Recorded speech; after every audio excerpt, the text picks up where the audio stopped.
to the Shibe podcast, and I have Andrew, otherwise known as AK TheMage, which is I still consider one of the coolest usernames out there, but I think I may have found a Twitter handler.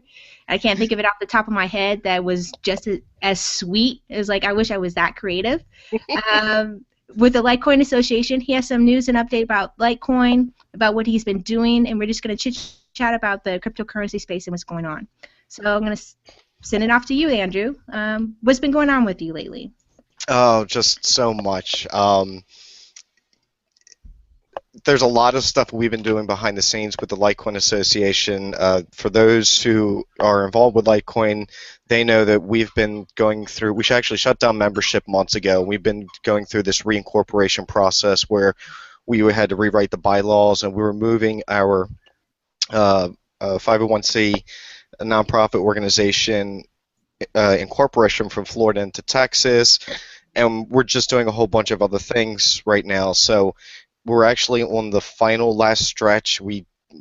Right before I came on the show, as I mentioned before, we did run into a small snag recently. The whole reincorporation has been nothing but these little snags and irritations, mixing the fact that none of us work on this full time. We're all basically volunteers, all the directors and members and everyone else. So, without having full-time employees working on things like this, it does become very complicated as far as time-wise, getting things done in a timely manner and things like that. But hopefully, like I said, we're in the final stretches, and we are hopefully going to see membership reopen for the Litecoin Association coming up.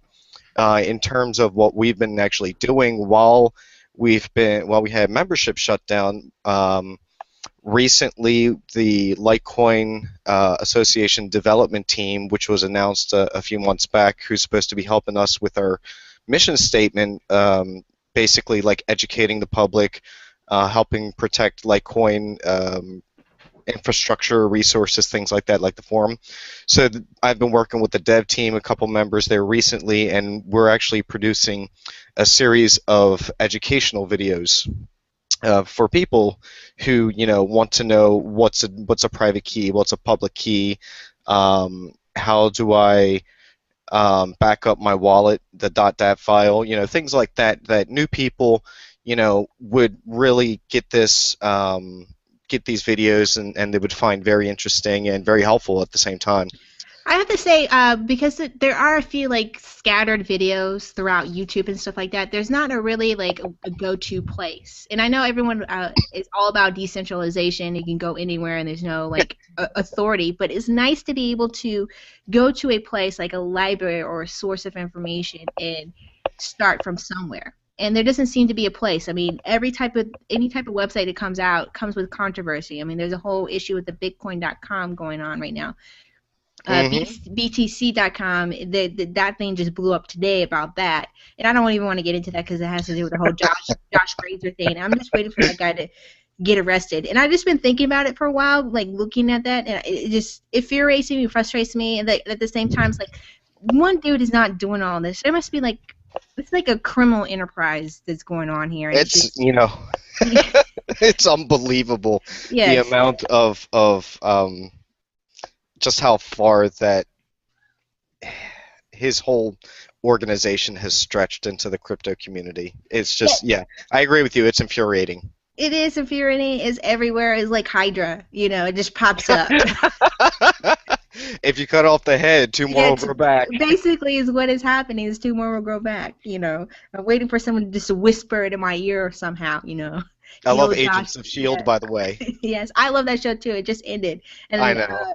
At first, I thought the ending of that show was the best ending until I saw the end of Flash season finale, and they both aired the same day. But I saw the Flash last, and I'm like, when did comic book TV shows become this good? Mm-hmm. Yeah. Well, I haven't actually watched the Flash. I should look into it because you're not the first person that mentioned that to me. I would say this, it started a little bit slow in the beginning, but it wasn't slow. I don't know if you ever watched Arrow slow. It was just a little slow, and then I would say around episode 9, it just really kicked off, and it just goes full board from there. I mean, as soon as it goes on either Netflix or Hulu, wherever it goes, and you just binge watch it, you're going to be your mind's going to blow.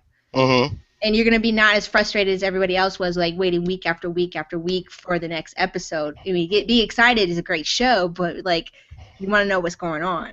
Oh yeah. Oh yeah. Yeah. But to kind of get back into this, you spoke about how the Light Association is going to do these educational videos, and one of the things I've noticed a lot when it comes to tech stuff is they always seem to miss a step. They always assume you know what that is. Like you mentioned the DAT file. I had no idea that was on my computer until I got into cryptocurrencies. And I thought I was pretty tech savvy. I mean, I didn't know Hmm. that there was this other whole directory of stuff there that I check now just to make sure there's no, I guess, like malware hides in there sometime. I know that hides in registry, but it can also hide in your DAT file and stuff Hmm. like that. And I was unaware of that. And these are like little things that it's important that it's kind of like teaching somebody how to ride a bicycle. You don't. It's not like you throw somebody in the pool. I don't know if your dad was old school. Mine was. You just threw your pool and you either sink or swim.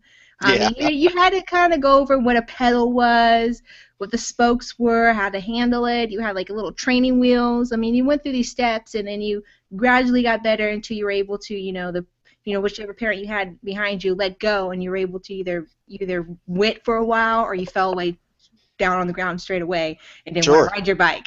But it just, I mean, how do you think you guys are going to educate people and not have this kind of these gaps that it seems to be existing in some of these training stuff?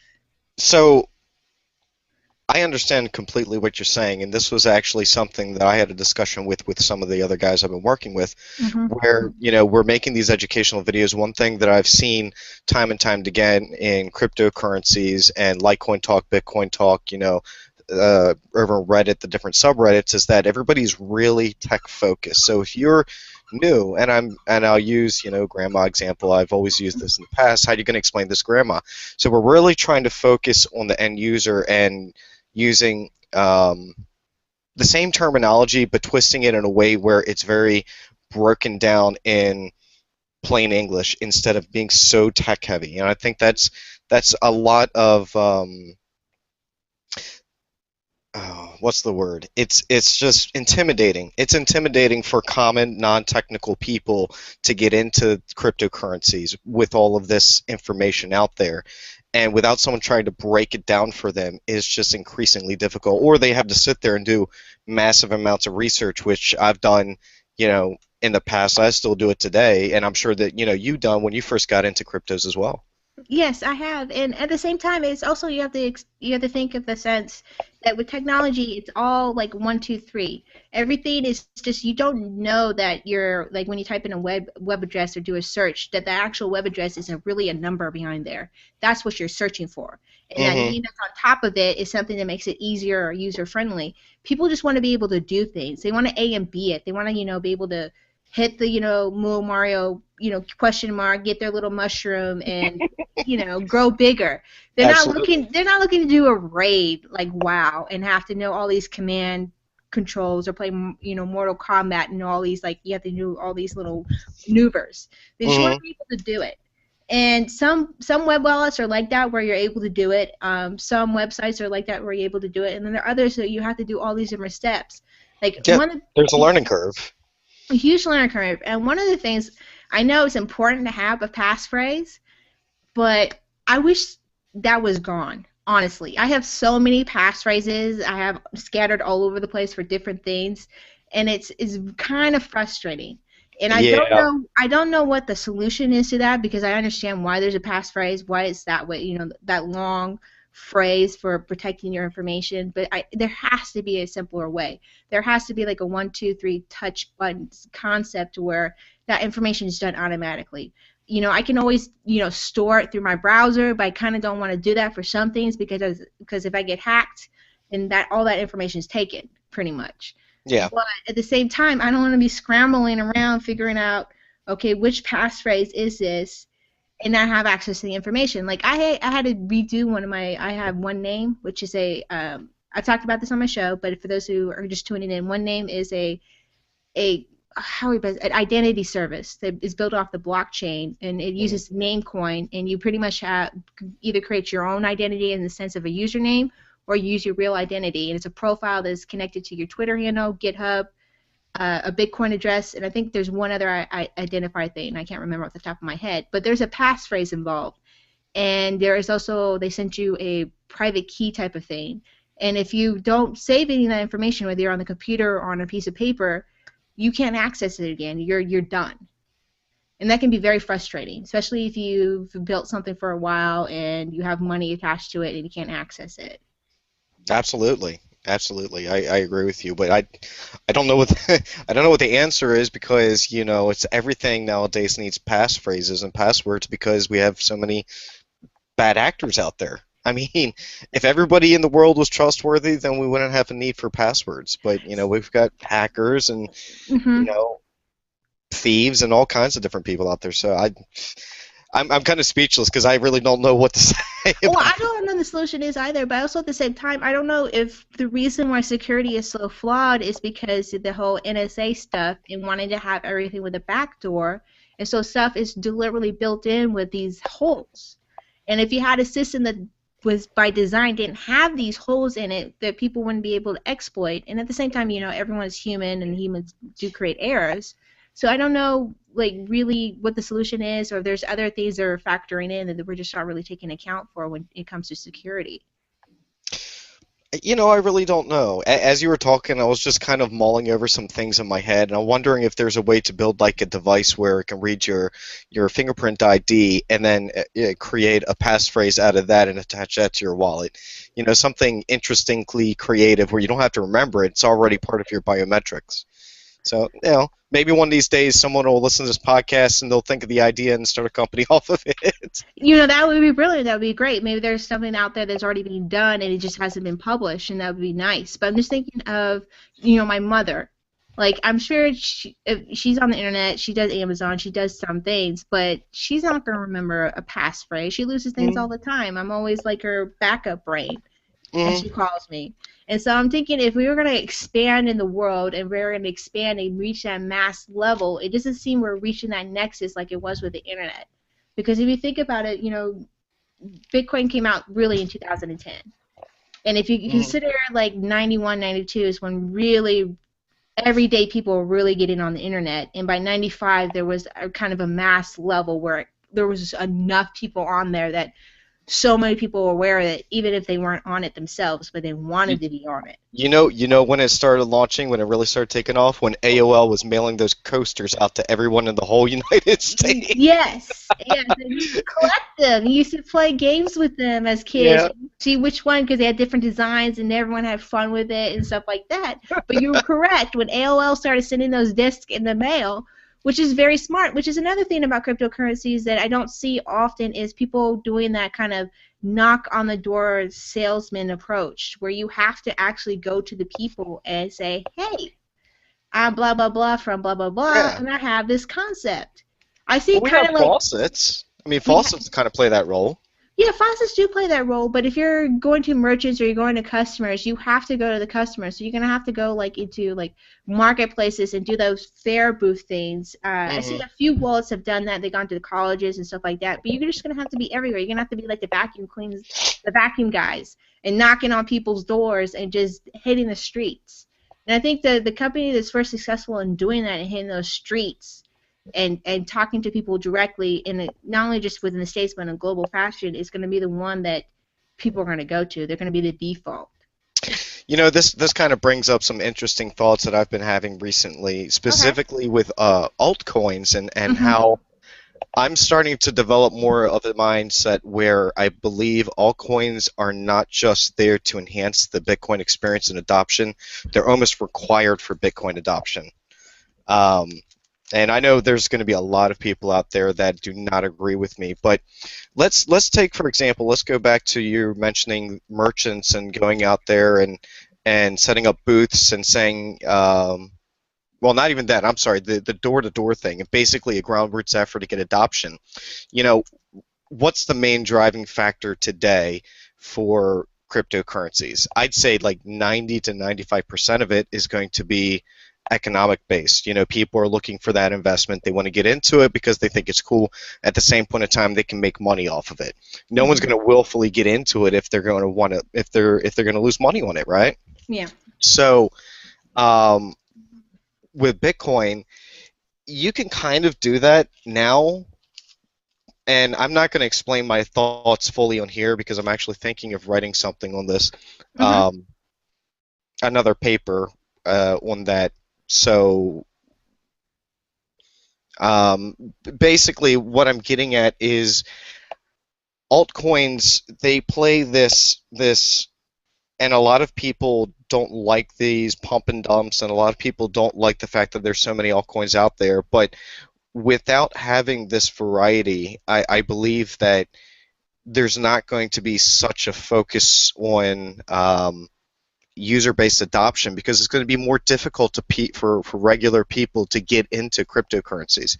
And then, it also starts off the debate, and I know a lot of Bitcoin elitists will come out and just say, well, it's divisible up to 8 different decimal points, and you can buy a coffee with 0.001 Bitcoins and all the other stuff, but that's really not how you're going to drive user adoption at all. No. Just fractions of anything is going to irritate the hell out of the common person, grandma. They're not going to sit there at a store and try to figure out, well, how many fractions of a Bitcoin does it take for me to buy a book or buy a cup of coffee? They're not Mm-hmm. just going to do that. And So anyway, even if you made it easy where you put it like in bits and you have like 1,000 bits or 10,000 bits, it's still going to be infuriating because it's a psychological effect. it is a very strong psychological effect. And there's only 21 million coins. There's 7 billion people on this planet. Even if 3 billion people were able to participate in the economic opportunity of Bitcoin, not everyone's going to have a Bitcoin. It's Yeah. just it's not probable. It's just not. And in addition to that, more and more, I believe I read something not too long ago where we are reaching that, 1% of individuals out there own like 90% of Bitcoins or something. I've got to really pull it up. I mean, it's very, very top heavy at the moment where there are such a significant concentrations of coins out there. So, I mean, that's another serious issue that people are not really talking about it, and that's another reason why I think altcoins are going to be out there and they're going to play this critical role in adoption. And not only that, but it allows for failure to exist. I mean, people don't accept that Bitcoin can fail or Hmm. allow it to have certain flexibility. I mean, there's different coins out there that were just, GPU mining. They're trying to be, with Dash, which used to be Darkcoin. They want to be more privacy oriented, and they're doing master nodes and they're doing different things. And they're Hmm. tailored for different people. And then there's the flexibility of being able to own it and have it, and people that are participating in that usage of it, even though they're still using it as a money investment, they're more willing to part with it. They're not Hmm. holding on it so strongly. I think I saw somewhere like a few months ago where only 30% of the bitcoins in existence that are currently out there are being actually used. That And is correct. Yeah, that is 70% are being correct. hoarded. That's no way to. It's an investment vehicle, and Yeah. that's how people are utilizing them. That's why people are getting into it. And I say the same thing with Litecoin. I'm not going to lie. Yeah. The same exact thing happens with Litecoin, where you see such a significant amount of Litecoins that are being hoarded by individuals. But I believe that there is a much wider spread of coins out there. It's still top heavy. I mean, Hmm. let's face facts here. At some point in time, economics are going to take place of any coin, and it's going to end up being top heavy. Unfortunately, I mean that's just how it works. But um, Litecoin is being hoarded by a bunch of individuals because it went from $48 to, it's been swinging about $2 recently, and people are expecting an uptick in price, especially with the halving coming this year. This is going to be our first halving coming in October, as I call it the halvening, and there's a lot of people that are expecting there's going to be a price uptick, and there probably will be because there's going to be some psychological effects going on with that. And then it'll come crashing down a bit, but hopefully we still end up higher than where we were before. Well, it Just like also any. also October 15th is when everyone's supposed to have the new POS system online, where they're supposed to accept those NFF transactions automatically across the country. And a lot of wallets are built on that. So that's pretty good timing on the sense of the halving for Litecoin as far Hmm. as the price going up. believe I didn't know October, that. yeah, October 15th, 2015 is when that is mandatory for all payment services that merchants have. I don't know if you maybe gone to the store recently and seen a lot of new those swipe card devices that are out there. I've seen a lot of places lately swapping them out. It's because they have to have that NFF ability. So that's why Apple Watch launched this year. Hmm. Oh, I gotta look into that. No, Yeah. I haven't been keeping tabs on other tech out there as much as I should be. Yeah, and that's I think really that's how I think cryptocurrency, as far as the wallet end, is going to be more easily accessible because people are going to be able to just do like they do with their credit card and be able to swipe with their phone or send with their phone. They don't have to Hmm. input information. All they have to do is just go boop. Okay. Yeah. Gotcha. Gotcha. So there you go. Well, So you new know, new things to there's think still about. yeah. There's still companies out there that also produce debit cards for cryptocurrencies as well, and I think that's a serious driver. That something like that is going to be a serious driver for adoption for individuals. Yes. We talked about adoption earlier. We have a lot of merchant adoption for Bitcoin right now, and hopefully other coins are going to follow, Litecoin, Dogecoin. A lot of the major ones are going to end up following that kind of adoption with the merchants. But frankly, in my opinion, I think we need more user adoption and less merchant adoption. Yeah, it seems that there's an overload because you don't have enough consumers that are going to these places, so they have very little traffic, and so they're just sitting on it, really, and waiting for Yeah, the moment to hit that threshold. And really, the people that do use Bitcoin, they're not going to the Etsy stores and buying the knickknacks and stuff like that. They consider that frivolous. They're going for the hard tech and maybe vacations and like the high end items. And if you're a high end place, that's great for you. But the little everyday things, like the little like candles or the frivolous stuff, or buying some Air Jordans that people think is not a very good buy. The type of everyday spending that normal people do with money is not necessarily quite occurring within the Bitcoin ecosystem. Not that it's happening, but not to the degree you that you don't have think in the so? rest. No, I don't think it is to the degree that you Oh, see within regular monetary system or the level that it should be. Because if that was the case, then you okay. won't have some merchants like complaining saying, I've had this up here, but I haven't had any traffic. I haven't had anybody come to me, and I've done the advertisements. I've done some reach out, and it was like for a day or a month there was a high volume, and then it just dropped. And I think that's a larger problem of the communities utilizing cryptocurrencies for speculation as opposed to what it's actually intended for, which mhm, is monetary transfer. mhm, I think that's a larger problem of what we have right now, which is just, and a lot of people don't want to admit it. And I've said this time and time again, even over in the Bitcoin talk forums, that if you think that Bitcoin is not speculation driven right now, you're kidding yourself. It's all mhm. speculation driven, every single bit of it right now. That's what's killing us. We got to get out of that speculation mindset. Yeah, and it's a So cycle, and I it's don't a know what the answer is. I don't think there is, and I know with economics there's just like a cycle and a bubble and stuff, and it feels like there's been a couple bursts, but it doesn't seem like it's ebbing or going away anytime soon. So Yeah. I don't know. Maybe when we get to the point where Bitcoin will only swing plus or minus a dollar, when that may be when the speculation stops because people will say, well, that's not worth my time to have to play with a plus or minus dollar swing per Bitcoin, you know? Well, lately it's been just $20 and $40 swings, and I think the highest I've seen was an 80. So we're almost getting there. I mean, people can play around with $80 and $20 swings, but it would be great if it get down No, to a I've dollar. seen $5 swings like Okay. within a day or two. I've seen, Yeah. little swings, but certainly not like we saw last year. Oh no, there's nothing like last year. Last year was I Yeah. would think it's going to be considered the golden era of speculation and investment. Really, Yeah. if you got in right and got out right, if you know how I guess I to play think the people are game, still living off of that high. I'm sorry? if you know how to play the game, basically. Yeah. Yeah. Okay, So, well, let's talk about. as Oh, finish your statement. no, I was going to say, no, go ahead. I was going to mention the paper that I'm working on. I was going to say when we bring up your paper and talk about it because it kind of fits within our discussion right now. Okay, um, So basically, the origins of this paper, I was having a discussion with someone over on Bitcoin Talk about forking a coin over, basically forking their blockchain.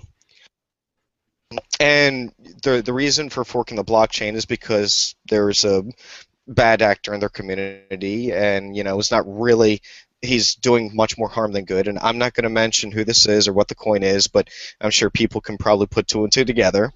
And I said, there are ways to do this to get around this. And the other individuals arguing with, who actually despises the coin as well as the person that the bad actor, but he kept on coming back and saying, you can't do that. You're taking people's property. This is illegal, blah blah blah, and all this other stuff. And you're breaking the fundamentals, the moral and ethical fundamentals of cryptocurrency. Never ever fork a blockchain. So me, always want to play the objective person, Yeah.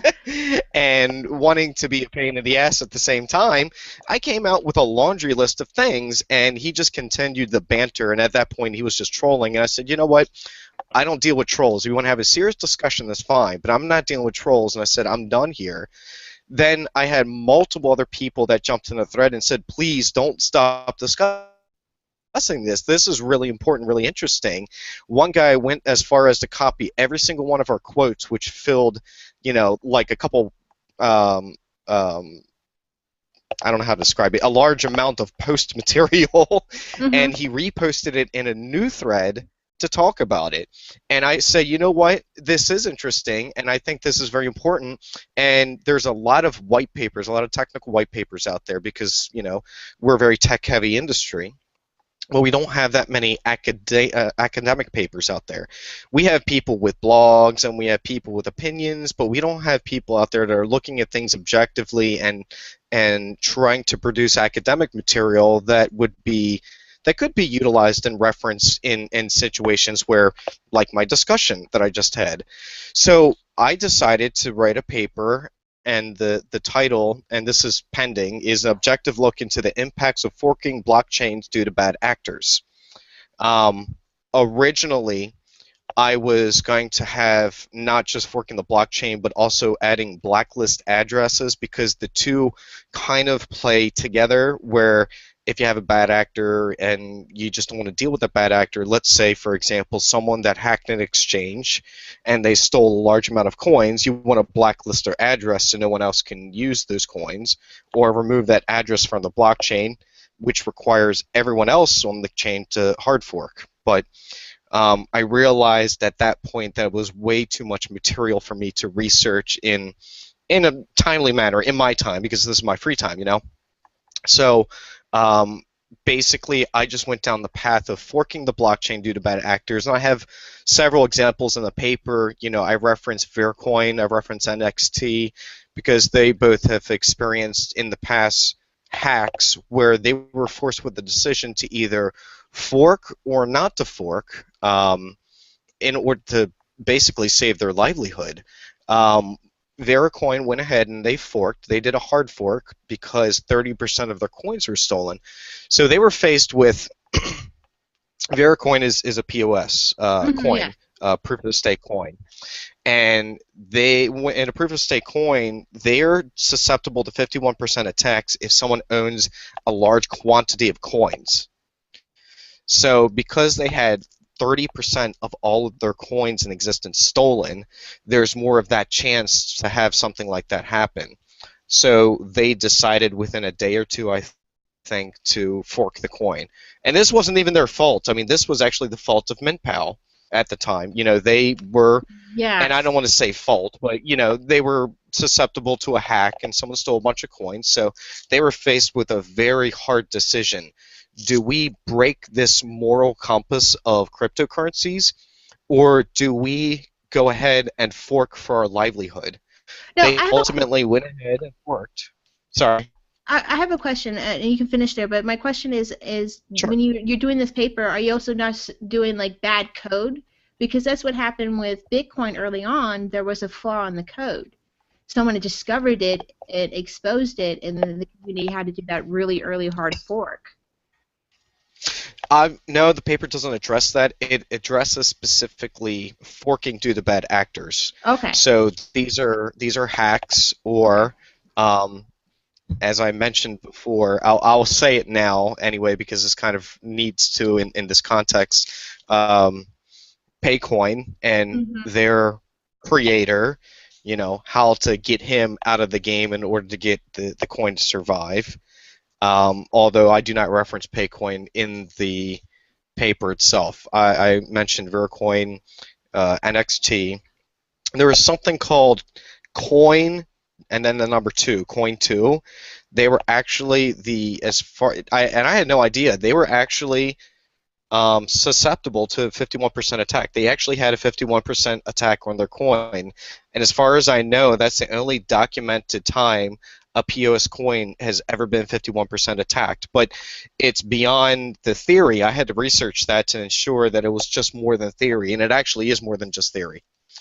So So back to Veracoin. do you think did someone just do that to a very early coin in development just to see if they could, just to prove that theory, to troll it in a sense, to break a coin? The coin two. Yeah, just to see if a coin Um, could be broken. my my research was that it wasn't done. It was done maliciously. Yeah. If that answers your question, it was not for educational purposes. It was malicious. Okay. Huh. So but regardless, I mean, the proof is there that it can actually be done. And me personally, I had no idea until I actually went ahead and did this research. And I think, that's the kind of information that people you need to have in an academic paper. You know what I mean? This is the kind of important information, but it's not really recorded somewhere out there aside from some blips and some news stories. Mhm. But really quick, let me finish up with Vercoin. So, they go ahead, they fork. They had a lot of people in cryptocurrency pissed off at them. They survived. They went through some hard roads, and it was actually, if you're not aware, they actually came out with a new concept beyond POS, and it's POST, post, proof of stake time, and it's a newer distribution method, and it's to help alleviate the exact issue and the exact situation that they were put into.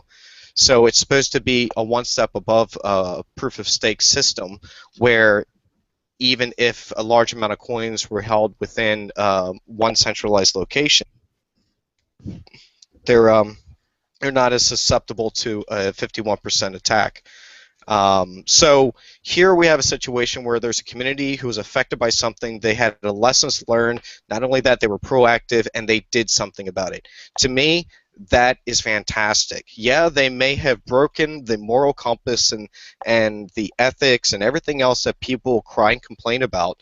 But at the end of the day, they went back and they contributed something more to the ecosystem. And I think that outweighs the fact that they quote unquote broke this moral compass.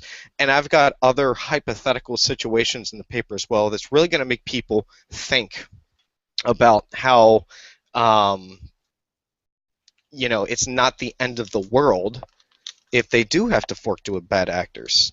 But I also go on the other side, and I do mention that, if you do this, there could be future potential legal ramifications because there are, I'm sure, going to be a lot of laws surrounding this. We're in the very early stages, Mhm. and, there's a lot of people looking, not touching yet, except for New York, and Yeah. Ben Lawsky. Aside from that, there's a lot of people that are still looking and they're debating and they're thinking and they're talking and they're trying to decide how to deal with cryptocurrencies. So the actions that we take right now today are going to be critical in future decisions for regulators and lawmakers and things like that. And even though people don't want to hear it, it's going to happen regardless. And I hate to say it, but it is what it is. You kind of have to just roll with it because it will happen. You can't get away from that. So, sorry.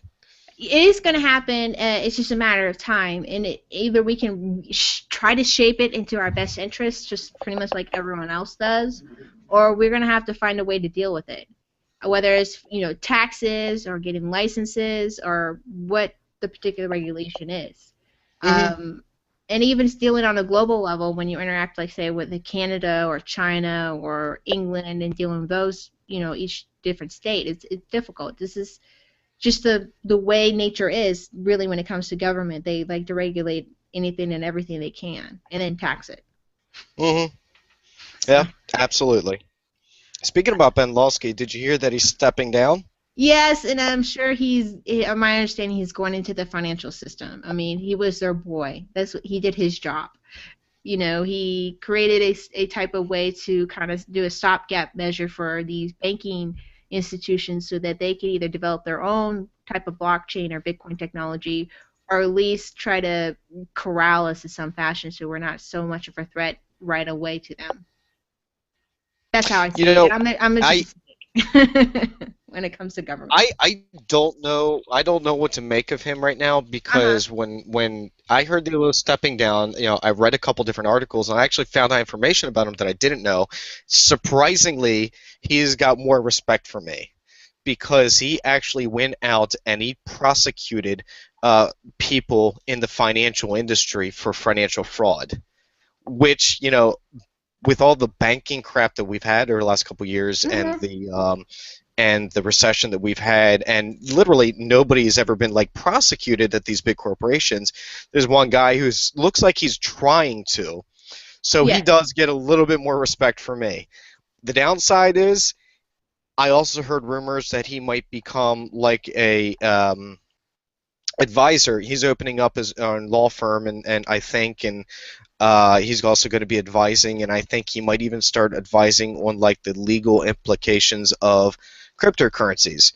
And I made a tweet at some point in time, I think it was a few weeks ago, shortly after I read the articles, and I said, if I ever find any company that is dealing with him or using him as an advocate, or not an advocate, an advisor, a legal advisor for cryptocurrencies, I'm going to do the best I can to make sure that nobody does business with those people, because he opened up Pandora's gate with the bit license. Yes, he did. And he also, at the same time, kind of scared cryptocurrencies to where, or companies to where they finally just went and got their FinCEN licenses.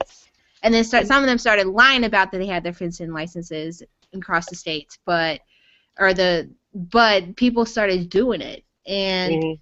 I don't know if it was necessary or whether it's just a reflection of what needs to be done. These things just have to be done.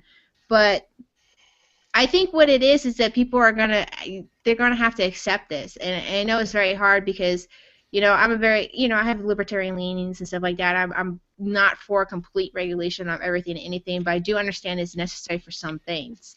I It's just necessary for consumer protection, in my view. True. Beyond that, consumer environmental protection, that kind of stuff. But beyond that, my opinions go. That's too much regulations beyond that. Yes, So and you do have to protect the consumer. And I mean, I see it all the time in these Bitcoin forums, like when people get scammed and stuff, or they go with these certain type of companies, and they're like, it's your fault or whatever. It's like, it's not their fault. They went with a company that was registered, looked legitimate, did Mhm. everything that a person who was looking at it is supposed to be, and they got robbed. Yeah, That's not their fault. That company is supposed to do what it stated that its purpose is to do. And that's it's, happened time and time again, yes, from Mount Gox to Mola to yes. gall miners to You know, I could probably name 10 of them off the top of my head right now.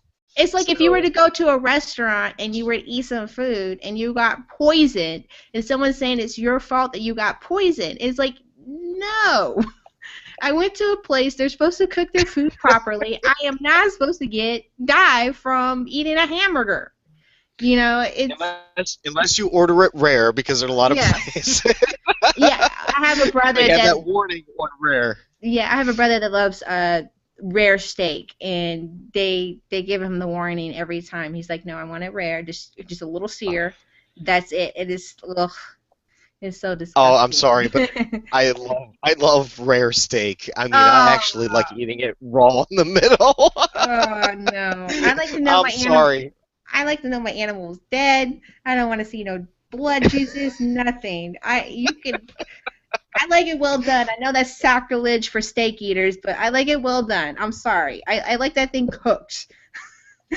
You know, ironically, when I was a child, I would make sure that my steaks were well done, gray, Yeah. and no pink whatsoever. Yeah. Nowadays, I like a sear and raw in the middle, and that's it. Mhm. Sorry, I love it. I also love sushi, by the way. Well, I love So, sushi too. I have no problem with eating raw fish. It tastes very good to okay. me. But I can do medium well, but or medium, a little red, but no, none of that raw stuff. Yeah. No. Sorry, that's just I not guess me. you don't like carpaccio either. No, I'm not a big fan of arpeggio. No, no, For the listeners, carpaccio is basically it's raw meat, that shaved yes, raw meat with like oil, yes. dressing, capers, things like that. So Yeah, there's a restaurant when I was in Vegas. They served that, and I saw it on people's plates, and I was curious. And the guy offered me because it was like just we were just all wondering what it was, and it's like no, like the capers, no, no, once you found out what it was, you don't want it, right? no. I thought it was just cooked a different way. Maybe it was like pastrami or something, or some other different kind of meat Yeah. bread. Cured But meat or something like yeah, that. Yeah. no. It was none of those things. Oh, I got Mm. sidetracked there. What was I gonna speak to you about? So do you think Well, do you think that like putting this paper out there and making the dialogue out there when it comes to bad actors, when it comes to forking, do you think that people are gonna reconsider when certain communities are stating that maybe we need to fork for the purpose of adding things and not considering it have to do with bad actors? Because there's a lot of forking in general that does occur in cryptocurrencies, and there's a lot of times there's a lot of pushback, and a lot of times there's acceptance. But mhm. it just seems such an in the air and like a seesaw thing where sometimes it's good, sometimes it's bad. People are fighting in the middle, and it's just very weird to me when this happens because we always accept like the updates when something like there's a bug in the system, when something is not Mhm. working and it needs to be fixed. And I don't Yeah. understand that within the cryptocurrency space where like the coins are not like coming down from Moses with the tablets and forged by God. This is not the law, and it seems like they treat it that way, particularly with Bitcoin, when it comes to the debate of bigger blocks, increasing the Yeah, I block mean size. there's a lot of hypocrisy in the Bitcoin Yes. community where it's okay for coins to go do something. If something, God forbid, if something like Vericoin happened to Bitcoin, where they were 51% attacked and they Yes. had a discombobulated mess of a blockchain. And I'm not Mhm. talking about like 4 years ago when it was still young. I'm talking about today when there's much more transactions and adoptions. If something like that happened today, God forbid, people would be screaming to fork it to fix whatever issues we're having. Mhm. And there's still going to be some people that are taking into considerations that they shouldn't.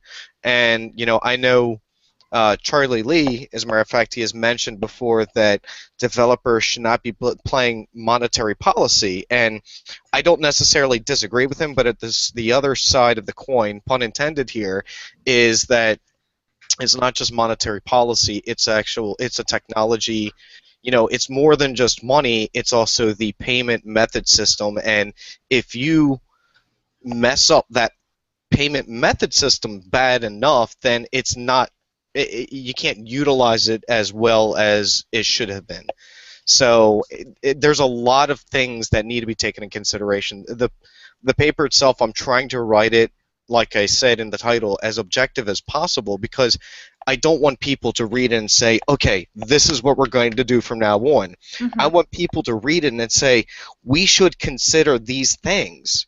We really need to consider and think about this as best as possible. And that's really the purpose of the paper, is just to get people to think about things. I don't think right now there is a lot of dialogue with certain concepts out there within the Bitcoin or the cryptocurrency community. It seems like some things just get shot down or they get shuffled so bogged down to where people are not aware of it. And I think it's important as what you're bringing up is discussed and talked about because there is a probability and there is an example of it occurring. Yeah. And as more and more of these coins are going to get developed, are going to go out there in the world, you have no idea what gets adopted. I say this all the time, and when I talk to people like offline and online, is like live journals still exist. The Russians use the hell out of live journal. It's dead here in the States and maybe dead in Europe, but it thrives in Russia and Eastern Europe. Huh. MySpace is big in South America, in parts of Europe, but no one uses it here. And they've even Interesting. rebranded it. And then you have no idea what is going to be used, how people are going to use things. Hmm. Facebook is kind of dying in the younger people. It's pretty much people that came onto Facebook in 2004 when it opened up, and then like Hmm. everyone's grandmother came on. But Yeah. tweens are using Snapchat, Yik Yak, different social outlets, Tumblr, different things, and you have no idea what is going to be utilized and what's going to be adopted. Feathercoin, it kind of has a strong base in the South American region and stuff like that. But there could be a coin out there where, we're such a first world people and we have such a narrow, kind of like horse, the horse view of these cryptocurrencies. There could be a coin out there that thrives in a strong community and it's still global but has a strong, like, maybe a Chinese usage or a strong Oh, African usage. absolutely. It's funny you mentioned that. Litecoin Mhm. and Bitcoin does as well, but Litecoin has a very, very, very strong Chinese user base. I mean, there's a ton of Chinese people, and for like the LA, for the stuff that I do, there's Mhm. really no good way to like connect with those kind of people because unfortunately I don't speak Chinese. And I've had a couple of people on Twitter who are Chinese that have kind of tweeted to me, and I've said, cool, awesome that you support Litecoin, but it's kind of, there's that language barrier that's Mhm. really difficult for me to connect with those people. So I agree with you wholeheartedly. I'd be very interested in seeing the dynamics of different coins and where they're utilized the most to see if there's some kind of common theme among some other coins. That'd be very interesting data to evaluate, as a matter of fact, because with the different coins, like you mentioned Dash in the past, where their focus is privacy. Mhm. I'd be interested to know, what countries are utilizing it more or have ownership of it with the assumption that they're utilizing it, thinking that, maybe they value privacy more than other countries. Yeah, I think it's something that the community as a whole needs to think about. It. They talk about global stuff or being global, but their actions say differently. And I think it's important that when we're doing this, we have to think that just because I'm not doing it doesn't mean that someone else is not going to do it, or someone else is not going to like it, or is going to like it. And it's important to have this just as broad of a dialogue as possible because if you're going to make cryptocurrency, whether it be Litecoin, Bitcoin, Dogecoin, or any crypto coin out there, to be this great monetary policy out there, this great monetary thing that provides freedom for everyone, where everyone has their control of their finances on an individual level, without the global control and all the baggage that comes with that, inflation and stuff like that, then you have to be as broad as possible. You have to be open as possible. You have to be as flexible as possible, and you can't have like the whole concept of Moses coming down the mountain. It's just not going to work. Yeah, and unfortunately, and I will say this, I think it's bad for us in the United States. We do a really poor job of connecting with other, what's the word? I don't want to say other countries, is connecting with the mindset of other countries, kind of that put your feet in their shoes kind of situation. And I Hmm. am just as guilty as anyone else. I am not trying to preach to the choir here because I do it all the time, and I try to, pull myself back and try to reevaluate certain thoughts and postings based off of how someone in Britain would take this or how they would think about it. How does that affect their laws? Because Hmm. there's more laws than just FinCEN.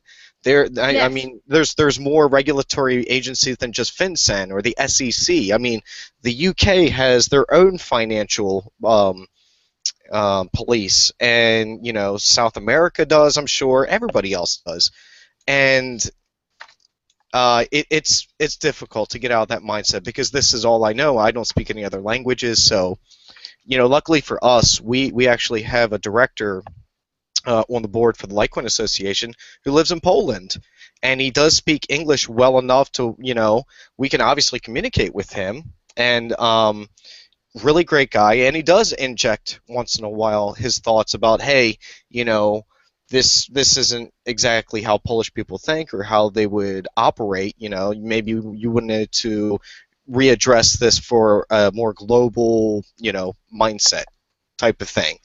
So it's interesting. It's very interesting having to deal with the entire industry like this, and because it's worldwide.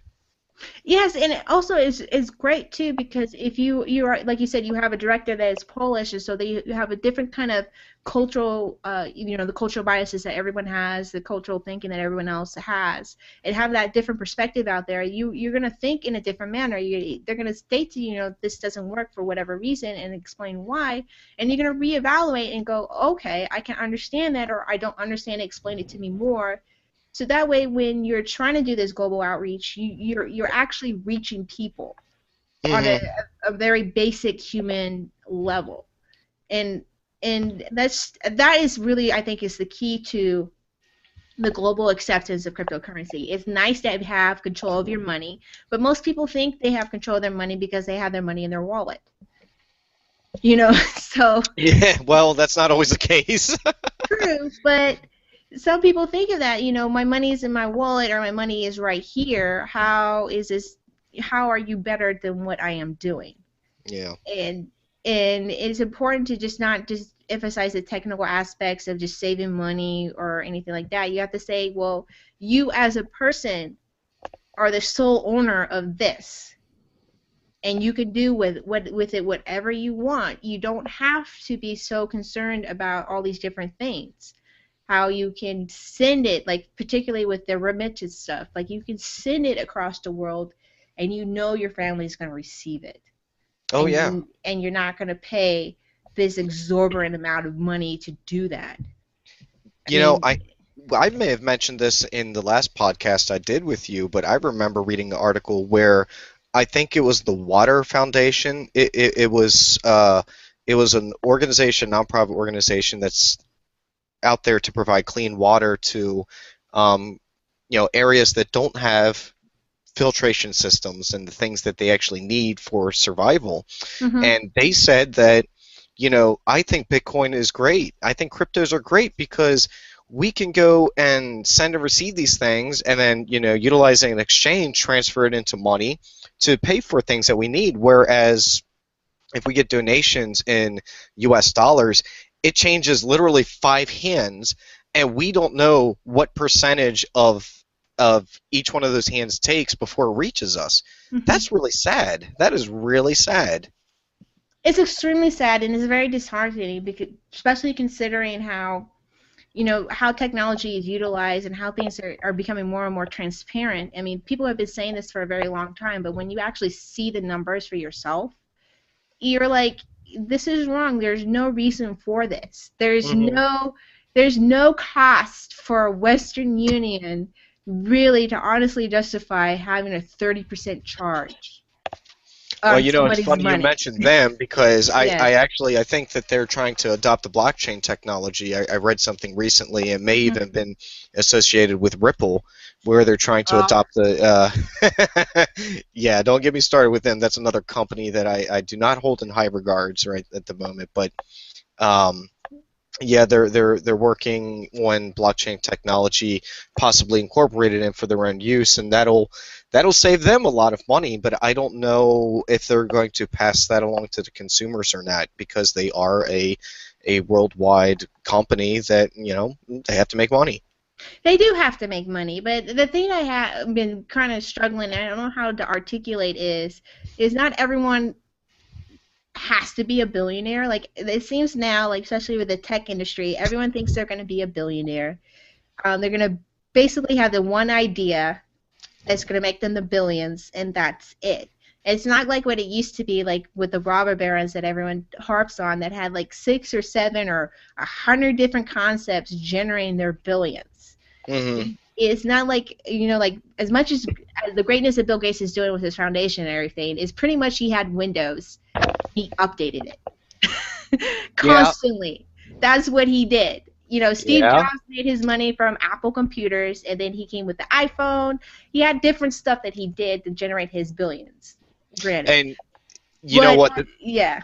this goes back to the earlier part of the conversation where I Yes. mentioned the 1% is always owning the most amount of money. Yes. Once it reaches that point, it's not just the regulators, but it's that 1% of people that are actually in that are helping the regulators develop these damn regulations that screw everybody else. Yes. Well, think about. And I hate to say this, I really do, but Coinbase actually came out and said, "Oh, Bit license, this is going to be good because it's going to provide some stability. It's going to provide um, it's going to provide more legitimacy to cryptocurrencies with the Bit license." And I'm in the mindset of you're only saying this because you're the top dog right now, and if this gets incorporated, this is going to screw over so many small businesses. Like I'm trying to open up exchanges, as you know, and I'm sure some of the other listeners out there know, and something like that is really going to hurt the small business individuals because Well, they can't afford it. not only that, but you're seeing like some of the existing financial institutions going on to the much of the larger cryptocurrencies. I think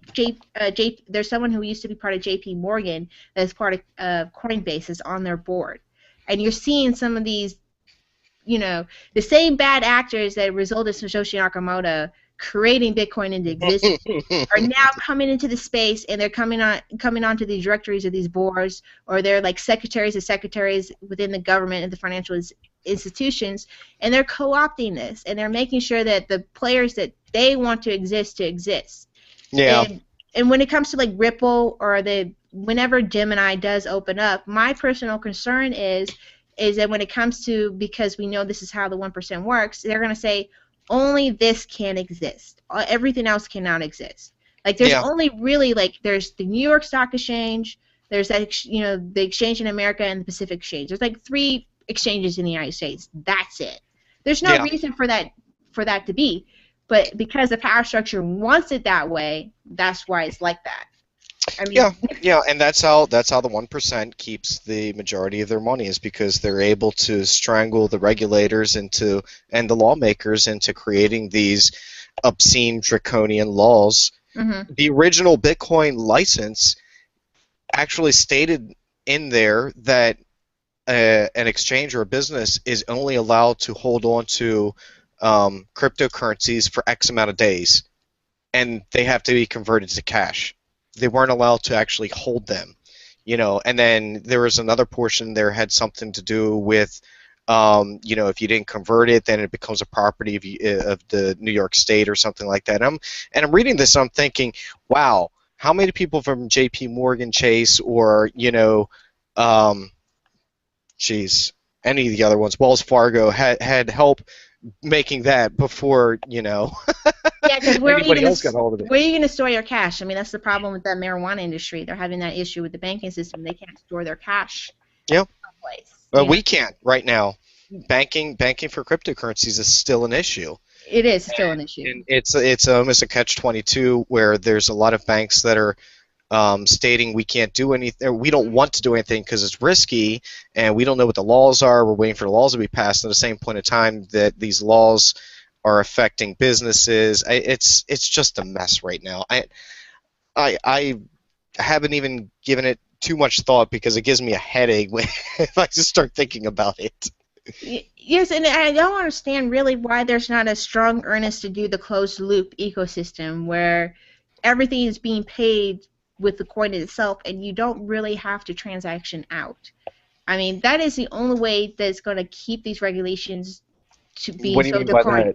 Meaning, you get paid in Bitcoin, you spend in Bitcoin. The company that receives your Bitcoin, whatever you paid your goods, is paying their workers in Bitcoin. They're paying all their services in Bitcoin. Yeah. Just like cash, stuff like that. Everything is a closed loop. That's going to be the ultimate step in mainstream adoption, but until we get past that, not speculator stage, but the volatility. Until we get past the volatility, I think people are going to be very adverse to accepting a pure Bitcoin salary unless it's converted to USD per week. Because who knows what the swings are going to be, from week to week. This is true, especially when there can be like $100 swing. That's a lot. And honestly, it can wipe somebody out, and I completely understand that. But That's something that is really necessary, I think, if you want to keep that 1% from having this stranglehold on this pretty much a good financial concept out there that is not, it's not going to have inflation built Mhm. into it. You're not going to be able to create as many coins as you want, and you're not going to be able to push people out like you do with the current banking system, where you're going to decide who has worthy credit or not, and the social implications associated with that, with Mhm. it, with certain type of people being always given worthy credit and other people not given worthy Yeah. credit, Yeah. or people having the inside scoop on stuff and everyone else is left out to dry. Mhm. Yeah.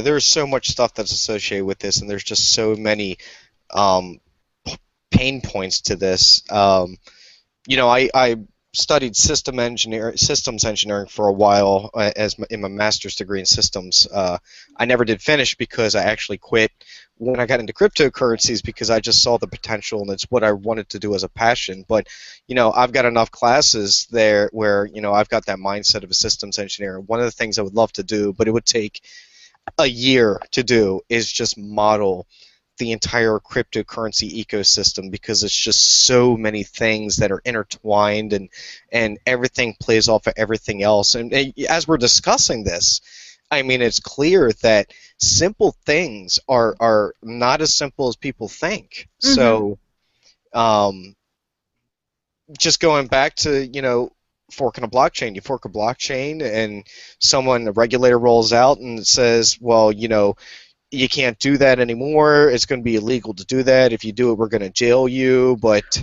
Or they can um, apply the DMCA, the digital whatever that act was that was passed in the early aughts, because you can't, because you don't own the digital software, you can't go in there and change it, which is what their John Deere and Chevrolet are trying to do with their chips when people go in and try to change the chips to fix a car.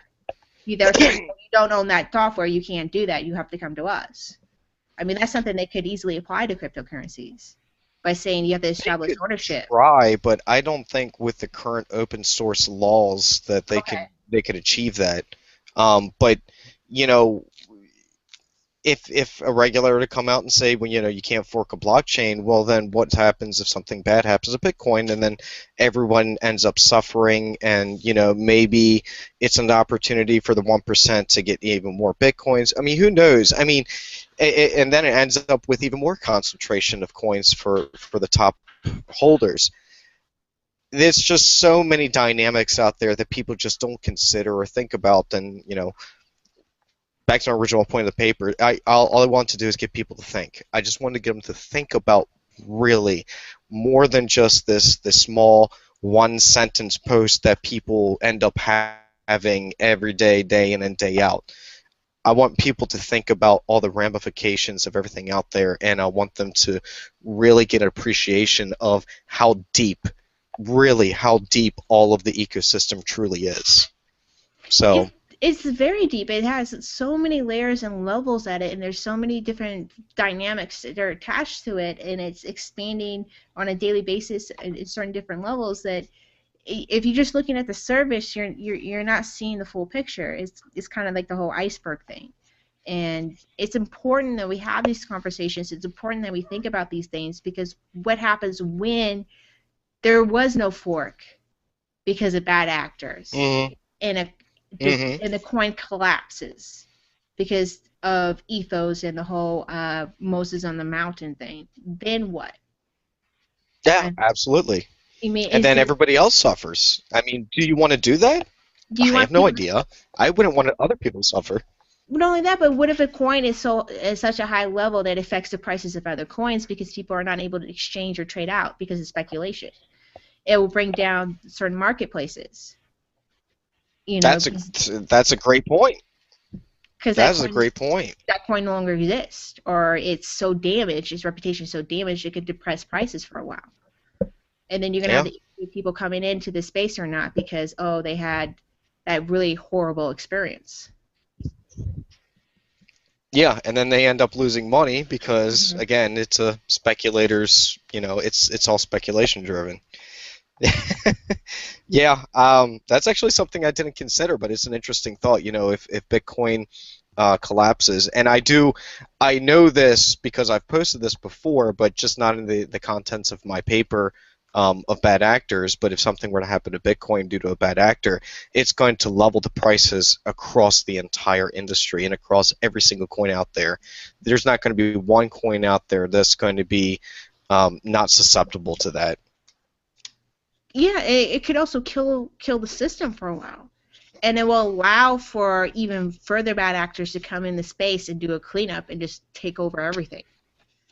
Yeah. And It'll be the cryptocurrency recession. yes, it will be the cryptocurrency recession, and that is shameful. You know, to think of this great idea is destroyed because, you know, for whatever reason, whether it be for bad Yeah. actors or the unwillingness to make a change. Because that's what Mm-hmm. Bitcoin is. It's all about changing. So I don't understand why you don't want to Yeah. change. That just boggles my mind Well, sometimes when I read these forums and stuff, and it's like, in all fairness, and this is only from a developer's point of view, mhm. keep in mind I'm not a developer, but this is from, it might have been from Charlie Lee, I'm not entirely sure, but, you know, actually, no, it was one of the Vericoin developers, now that I remember when I was doing my research. He stated that basically Charlie was against the whole forking thing, and the Vericoin developer said, listen, you know, we understand where you're coming from, but at the same point in time, would you want to be responsible for destroying a $20 million coin or however much it was worth? I mean, that kind of hit me right there. Mhm. And if you have the power to save a $20 million or $10 million industry, I mean, you kind of, that's another thing you might want to consider. That's a lot of pressure. It is a lot of pressure, and at the same time, you have to think about it. One of the aspects of cryptocurrencies is it lives in a digital space, and so it's not in the necessary in the real world where you can see the devastation by driving by the empty factory. Mm-hmm. So I think there is a bit of a disconnect sometimes when we talk about these theorems and ideas. Is you're not really seeing the human aspect of if you don't fork, or if you do fork, or if you do this or you don't do that. You're not seeing the human impact of this idea because it is in a digital space, versus certain other financial institutions where you see like the empty factory, you see the foreclosed homes. Absolutely. When bad actors happen in the financial institution, and I think it is important that when people are in the cryptocurrency space, it's important to understand that there is a human aspect to this technology. It's not just numbers. It's not just tech and great ideas and great concepts. There is a huge personal aspect in people, and that's another thing that I have challenged people time and time and time again across all different forums and you know, media, where people forget that there's a human aspect to this. And you know, me being very empathetic individual, Mhm. there's a lot of people that are just say, oh, you know what, screw them. I don't care if they get ripped off, or I don't care if that coin dies or anything else. And I'm like, that's so sad. That's It really is. sad that you think like that. It's so sad, but when you hear someone like these Bitcoin whalers, or who say they're Bitcoin whalers in these forums and stuff, when they talk about the crypto space, they sound very much like the one percenters that shut them out from ever creating the wealth of their own. You know, they're adopting, Absolutely. they're turning into like the end of 1980, not 1984, but Animal Farm, where the pigs turn into the humans and you couldn't tell the difference. You know, they're like Napoleon. Yeah. And Well, that's why I reference them and call them Bitcoin elitists. And you know, yes, honestly, there's elitists in every community. there is There's elitists Litecoin in every elitists. community. Yes. There's Dogecoin elitists. Yes. But you know, I ignore most of the folks, you know, unless I see something blatantly ignorant, and Hmm. if I do see it, I will say something. You know, I said something to Brian Armstrong, what was it, a couple months ago, when he sent out that tweet that got, I don't know, like 200 replies to it, where it says, you know, altcoins are just a distraction, and I called BS on him, and Hmm. I challenged him. I said, you know, if you are serious about this, tell you what, why don't you come and let's talk on the radio about this. And I wasn't ignorant about it, and I was cordial, and I said, I think we need to have a discussion so I can educate you on altcoins and the necessity of them. The next day, I got an email from Charlie Lee. It was actually funny. He said, Brian basically apologized for the whole thing, and he was sorry that it caused so much of a um, an issue with everything else. But it's I I it's just seeing the ignorance out there from some things, and not just from normal people. I mean, we have the internet. It seems like everybody's brought onto a level playing field, from CEO to standard person, and Mhm. the CEOs, they have this soapbox and they can talk, and sometimes they don't really think about what they say. Mhm. I will give Brian Armstrong credit, though. It's 144 characters, and I'm sure his message was misconstrued. Um, so, it is what it is. Yeah, it is what it is, and I hope now that it's been what Litecoin has been around for almost 3 years now. Who's going on his fourth year? That It's people, going on its fourth year. Yep. yeah, that people are understanding that there can't not only just be the one coin like the one ring, but there can be competition. That some of these coins do have a purpose and a place in the space, and they do different things. I mean, for example, Dash, and it's not the only one, but there's a few coins out there that are attempting to be, privacy oriented, and some people just want that. There's some coins that are just being developed for simply for a particular company. Like I was looking into Shadow Market. I don't know if you've looked into that, but they're trying to be an Is anonymous that the market. same Shadow Cash? Yes, Shadow Cash. Yes. Okay. Yeah, I've heard about them. I know Hmm. Shadow Cash is trying to do uh, anonymous payments. Hmm. Monero, I don't know if I'm pronouncing that right. Hmm. They're also, working on privacy. There's a handful of them aside from Dash. Hmm. Dash being the largest one. But there's other ones like the storage coin that's for the storage system to so that people can have the decentralized cloud-based system. And there's things out there that have a function and a purpose. They're still monetary, but that are still out there, and they're not Bitcoin. I mean, and Yeah. it's okay. I mean, Yeah. really, when you're like Michael Jordan of everything, you don't really need to worry about necessarily who's coming up or who's your competitor. You're still Michael Jordan. You're still the greatest. And Yeah. it's kind of petty sometimes when people talk in this space. Just to my opinion. It it is petty. It is petty, and it's unfortunate. I mean, it's like arguing, you know, what's better, the U.S. dollar or the UK dollar, or UK pound? I'm sorry. Yeah, Um, the pound. what's better? I mean, it's just at some points in time you just have to say this is such a ridiculous argument, guys. I mean, seriously, it's not one or the other. They're both utilized. They're both traded. They're both speculative. Um, I don't know. It's difficult to change people's minds.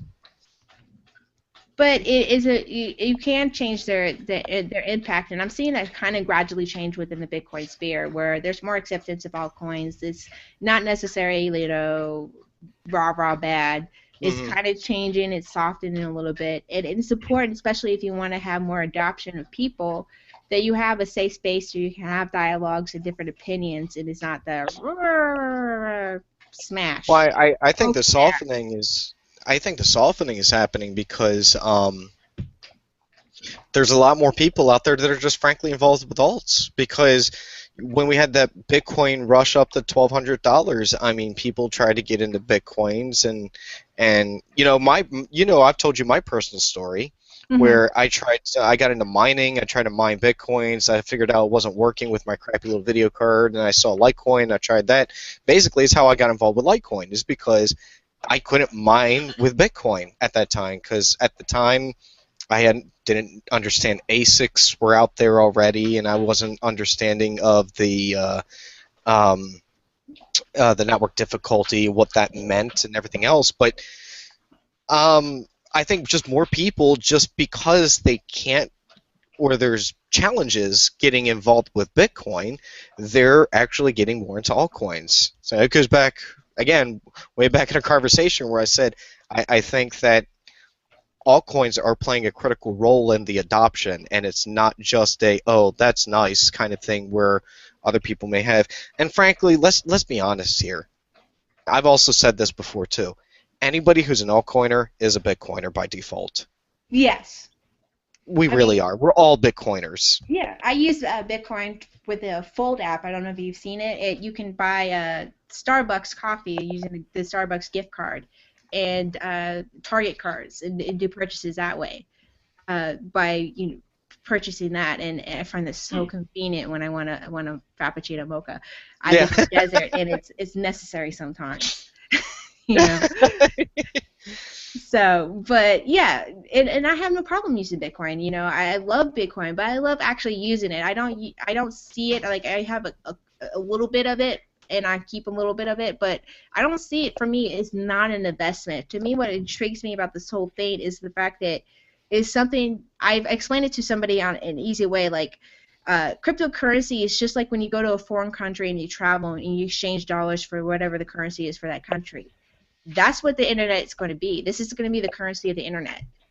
Yeah. And it's going to be just like cash, where you don't have to worry about, showing your ID to swipe your card or your debit card getting taken and your information getting stolen. I mean, the IRS just got hacked. So there's a whole bunch of people out there that are going to have to worry about that. You don't have to worry about it. It's just like cash. You just spend it, it's done. It's finale. Yeah. Yeah. And that would be great. That would be a lot easier for a lot of people, because some people are still paranoid about being on the internet and spending on the internet and safeguarding that. And not everybody has this ability to have multiple accounts, bank accounts, where they have one account that they just do certain transactions on, and that's it. And it's separate from the rest of their wealth. I mean, most people just have one bank account. And that's Very it. true. Yeah, very true. And so, Although I have different addresses in my various wallets for different things, but that's only because I like to keep track of what I do. that is true. That is true. Speaking of multiple addresses and stuff like that, have you seen this thing with PayPal? Their new user agreement that they have out there? And the I reason have not. No. the reason I mention it is because a lot of people use PayPal as a means to try to pay for Bitcoin and stuff like that. That is something that's being used by some people, and PayPal has not clamped down so hard on that like they did in the past. But what they've done is they changed their agreement to where if you have digital content and you use them as a payment service, that they own the global rights to your digital content. They own your creation, basically. Oh, I did read something about that. And That's I looked at it, and I oh. actually read it to make sure I wasn't being trolled and it wasn't just the internet having fun. Mm. And I'm like, okay, I'm done with PayPal. I mean, I've never really liked it. I've never really liked using it, but it's one of the other ways of paying for something if you don't have a bank account or you don't want to use your debit card for something. And I'm like, okay, I'm done. I mean, Well, that's it. they're more than welcome if I actually utilize them. They're more than welcome to try to take my bitcoins away from me. I was thinking of that. Could they, in essence, take people's bitcoins away from them because people hooked up their PayPal account to Coinbase wallet or something like that, and to purchase, Oh God, that's a bitcoins? scary thought. And I was thinking of that. I was thinking of just mostly I was using it as an option for donations for the podcast, but I'm done. I mean, that is too much. It seems increasingly that these corporations want too much of people, from people, like with the whole John Deere and Chevrolet with the whole chip thing, where a farmer cannot work on his vehicle that he purchased and fix it Yeah. because of DMCA or That's overly frustrating. I don't think I've mentioned this before, but I work on my own cars. Not as a hobby, but out of necessity, because frankly, it costs a lot of money, and it does. I do okay for myself, but it's way more than I can afford to pay mechanics to do stuff. And these new cars coming out, they have basically they, like you said, they rigged them to basically you have to take them someplace to get them worked on, and That just beyond frustrates me. It's beyond frustrating because you have all these chips that do all these functions and stuff like that, and if you do have the skill set to change it, why can't you change it? I never understood the DMCA personally myself. I never understood how software had these extra rights that other copyright holders don't have. Where I could take I bought a door, and I could take this door and put it on my house and paint it the different color than what the manufacturer wanted or intended it for it to be. I mean, Hmm. I never understood that when it comes to software, why I can't change it to my own personal usage if I bought it and took it home, like the computer for Windows or whatever, and change the framework to what settings I want it to be, what colors I Yeah. wanted to be, what programs I wanted, like the whole getting rid of the big blue E, you Not being know. able to root your cell phones, not being able to Yes. modify your PlayStation for a supercomputing cluster. I mean, I've read Yes. so many things over the years where companies have basically slammed other people for modifying their products for not the original intention. I'm like, you know what? Who cares? Really? You guys are going to go after these people for doing this stuff? You should adopt instead of trying to strangle the industry. Um, honestly, I think that's one of the biggest things that cryptocurrencies can bring um, to the world is it's forcing them. It is. It's literally forcing the world to adopt to the technology as opposed to um, companies out there that are just saying, no, you can't root your cell phone because we own it. Even though you bought it, we own it still. Yeah, I've never understood why that's possible. I never understood how uh, licenses work to where they get work around certain existing laws to where they're specially exempt. How equal protection in some cases wasn't applied to these concepts for these companies. I mean, if I was an owner of like say a coffee beans and someone was using my coffee beans in a way intended I didn't intend it and I wanted to do something about it, but someone said no, that's not possible. I mean, well, why is it that Apple can do this? Why? What makes them special? I don't Mm-hmm. understand why that lawsuit hasn't gone out there in the world at all. Because they're the Considering, 1%. yeah, I guess that's what it is. They're the Is one because percent. them and Sony and everybody else, they're the 1%. And that's how the world works right now. Hopefully, we can see that change in the future. But Well, um, it's still humanity. well, that's true. And the blockchain technology is being utilized in the sense that people can protect their intellectual property, put it in the blockchain, and they can demonstrate ownership and stuff like that. Um, Oh that can yeah. help. You know, Oh, absolutely. The smart contracts thing is something that's been touted for many years now, and it's an interesting concept and a great concept, I think. I'm not sure it's going to be that killer app that people expect it to be, but it's definitely very intriguing to say the least. I don't think it's going to be the killer app that people are expecting it to be, but I think it will add a layer of protection for individuals personally for certain things, for use cases type of deals. It Hmm. might be for like for example, maybe in the sense that just for the sole purpose of demonstrating that your concept or idea existed at one point in time and maybe you can demonstrate that maybe someone looked at your concept because that happens all the time. Like, look what happened with the Marvin Gaye thing with Bird Lines. They took him to court and demonstrated that they utilized a sample and Hmm. they did pay that royalty. Well, maybe when a song is on a particular blockchain and someone looks at it, you can say, hey, so and so from this record company looked at my work and all of a sudden they have a song that's similar to my song. Maybe it can put more credence to that because you hear about that all the time when it comes to certain things or certain intellectual property issues. Did I lose you, Andrew? I think I lost Andrew. Oh no.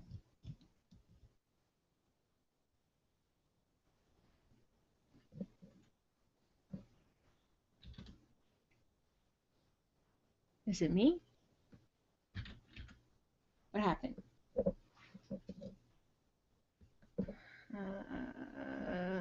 Still. Um, I lost you.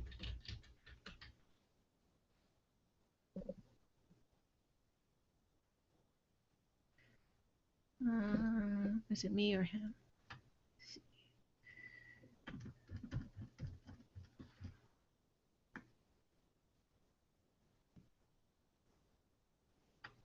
Uh-oh. Nope. Internet works.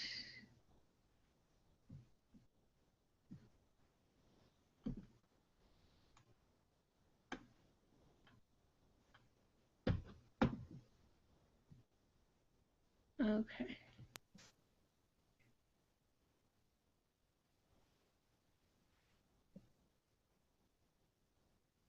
Andrew?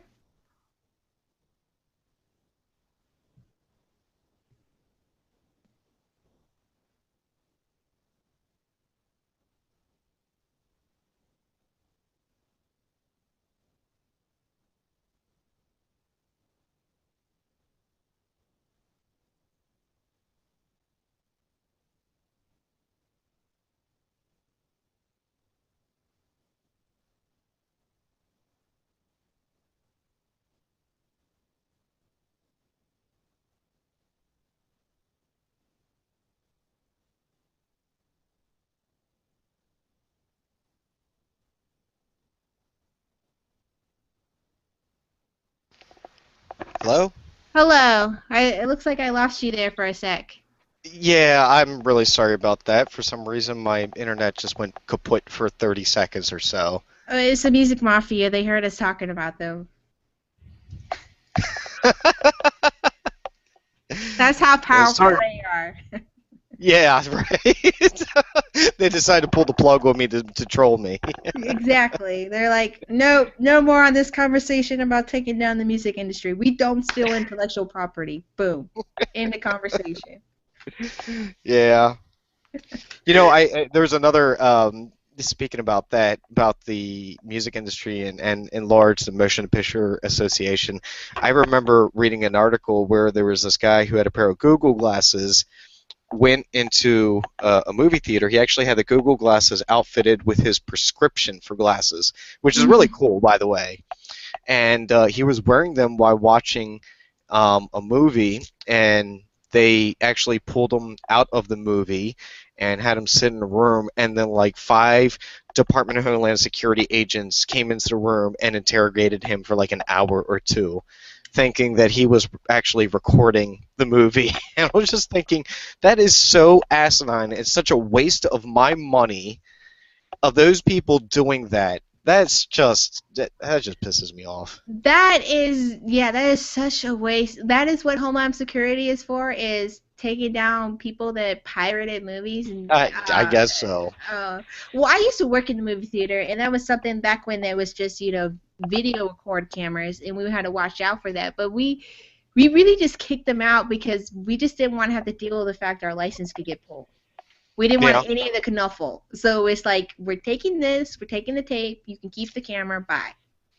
Oh no, I know. You know what? I'm against doing, that kind of piracy. I'm not Yeah. not against it, not for it. But I could That's not, that's a whole nother debate. yeah, but I But could not believe that they actually called the authorities on that, instead of just telling the guy he has to leave. That, oh yeah, yeah, I oh just, yeah. if you got him like even 10 or 20 minutes or maybe an hour into the movie, he only has an hour of the movie. It's not, it's no monetary value of having an hour of whatever movie he was watching. There's no point. And for Homeland Security to come down there, ugh, I hope that guy has a lawyer.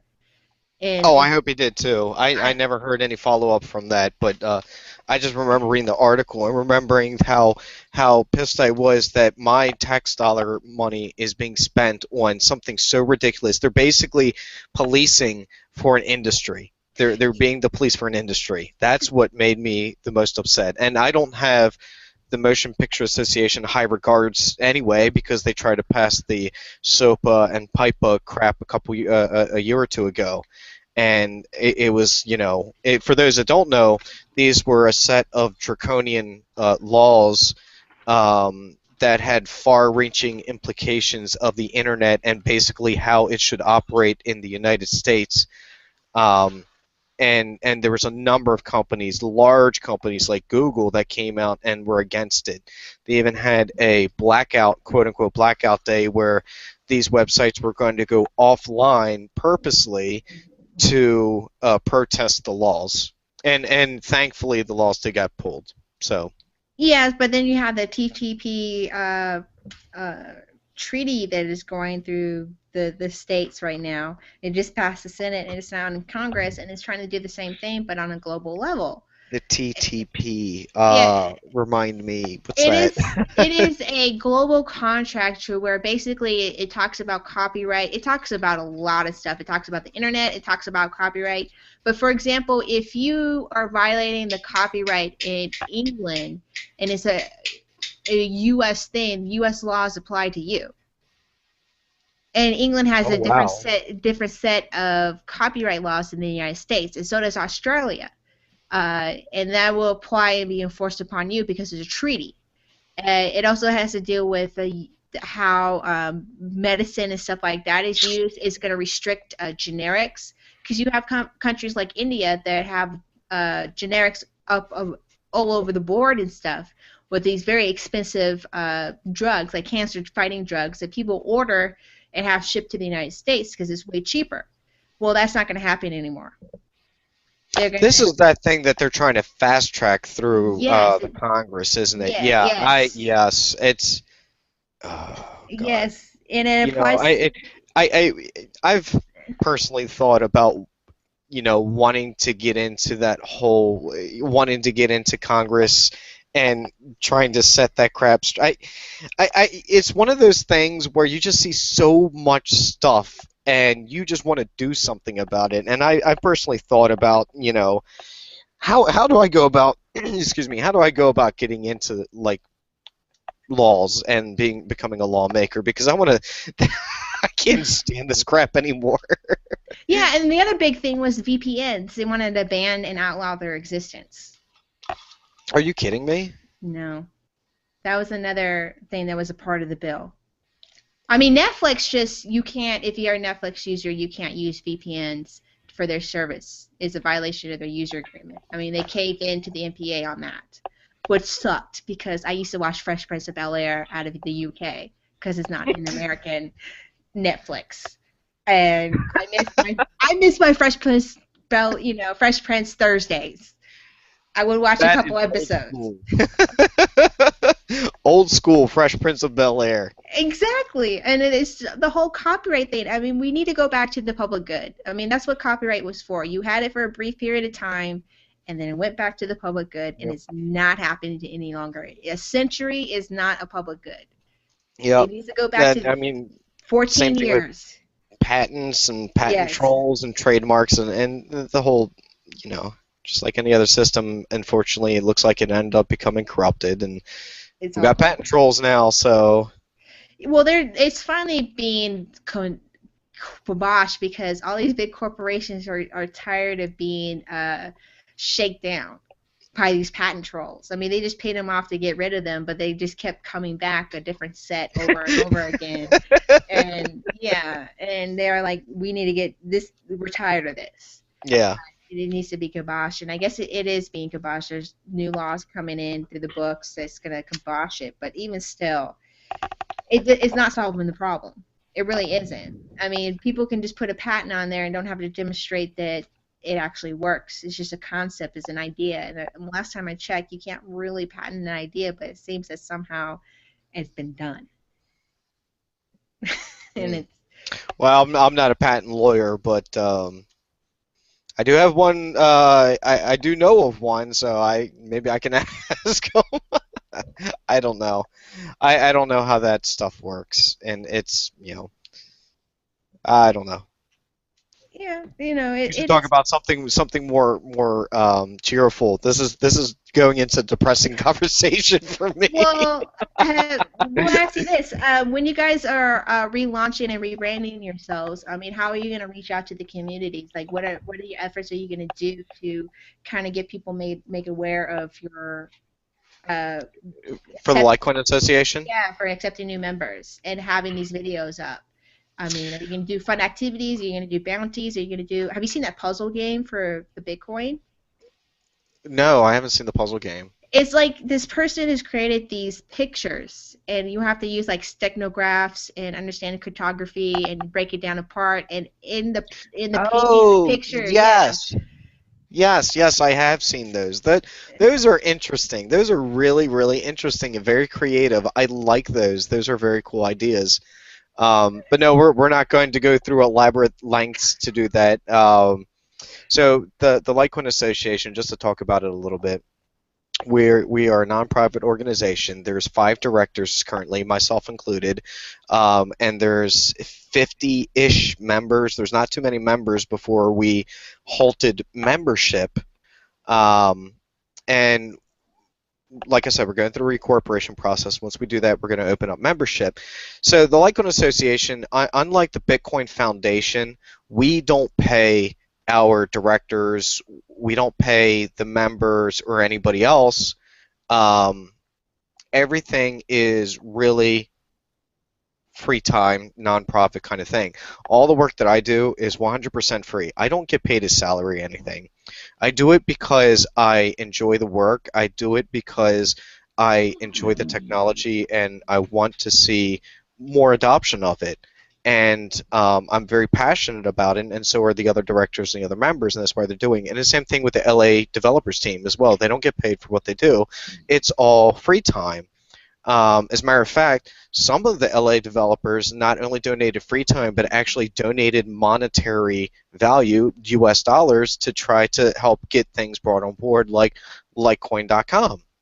Mm-hmm. Um, so it's all about passion. We're not in it to make money. We're not in it to run this huge nonprofit organization like Bitcoin Foundation kind of turned into or morphed into. Um, our mission statement is basically 2 parts. One is educating the public, and the second part is to protecting the critical Litecoin infrastructure, which includes the forums. We pay for the hosting and the protection of the Litecoin forums. We have other websites out there like Lite Address, which is able to produce paper wallets for individuals, and things like that. Litecoin.com, is another thing that we have, that we pay for, that we protect, and we're going to continue to do so. So as far as membership goes, we're going to basically put it out there. We'll reach out to the news organizations, and we're going to say, hey, look, we're open for membership again. We'll kind of talk about ourselves, and we'll say we're not here to make money. We're not here to pay ourselves. We're not here to make a business of a nonprofit. We're here because we love doing what we're doing. As far as the videos go, and producing these series of educational videos, we're doing it. We're going to be hosting it on our own YouTube channel, Litecoin Association YouTube channel.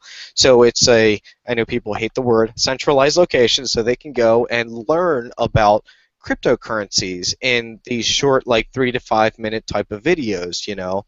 Like I said before, we have 2 of them that are getting ready to be published.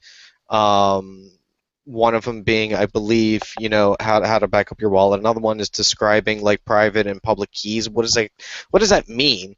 What does that mean to non-cryptography people, people that don't understand what is a private public key kind of thing. So it's all about like education, awareness, and we're doing it all in our free time.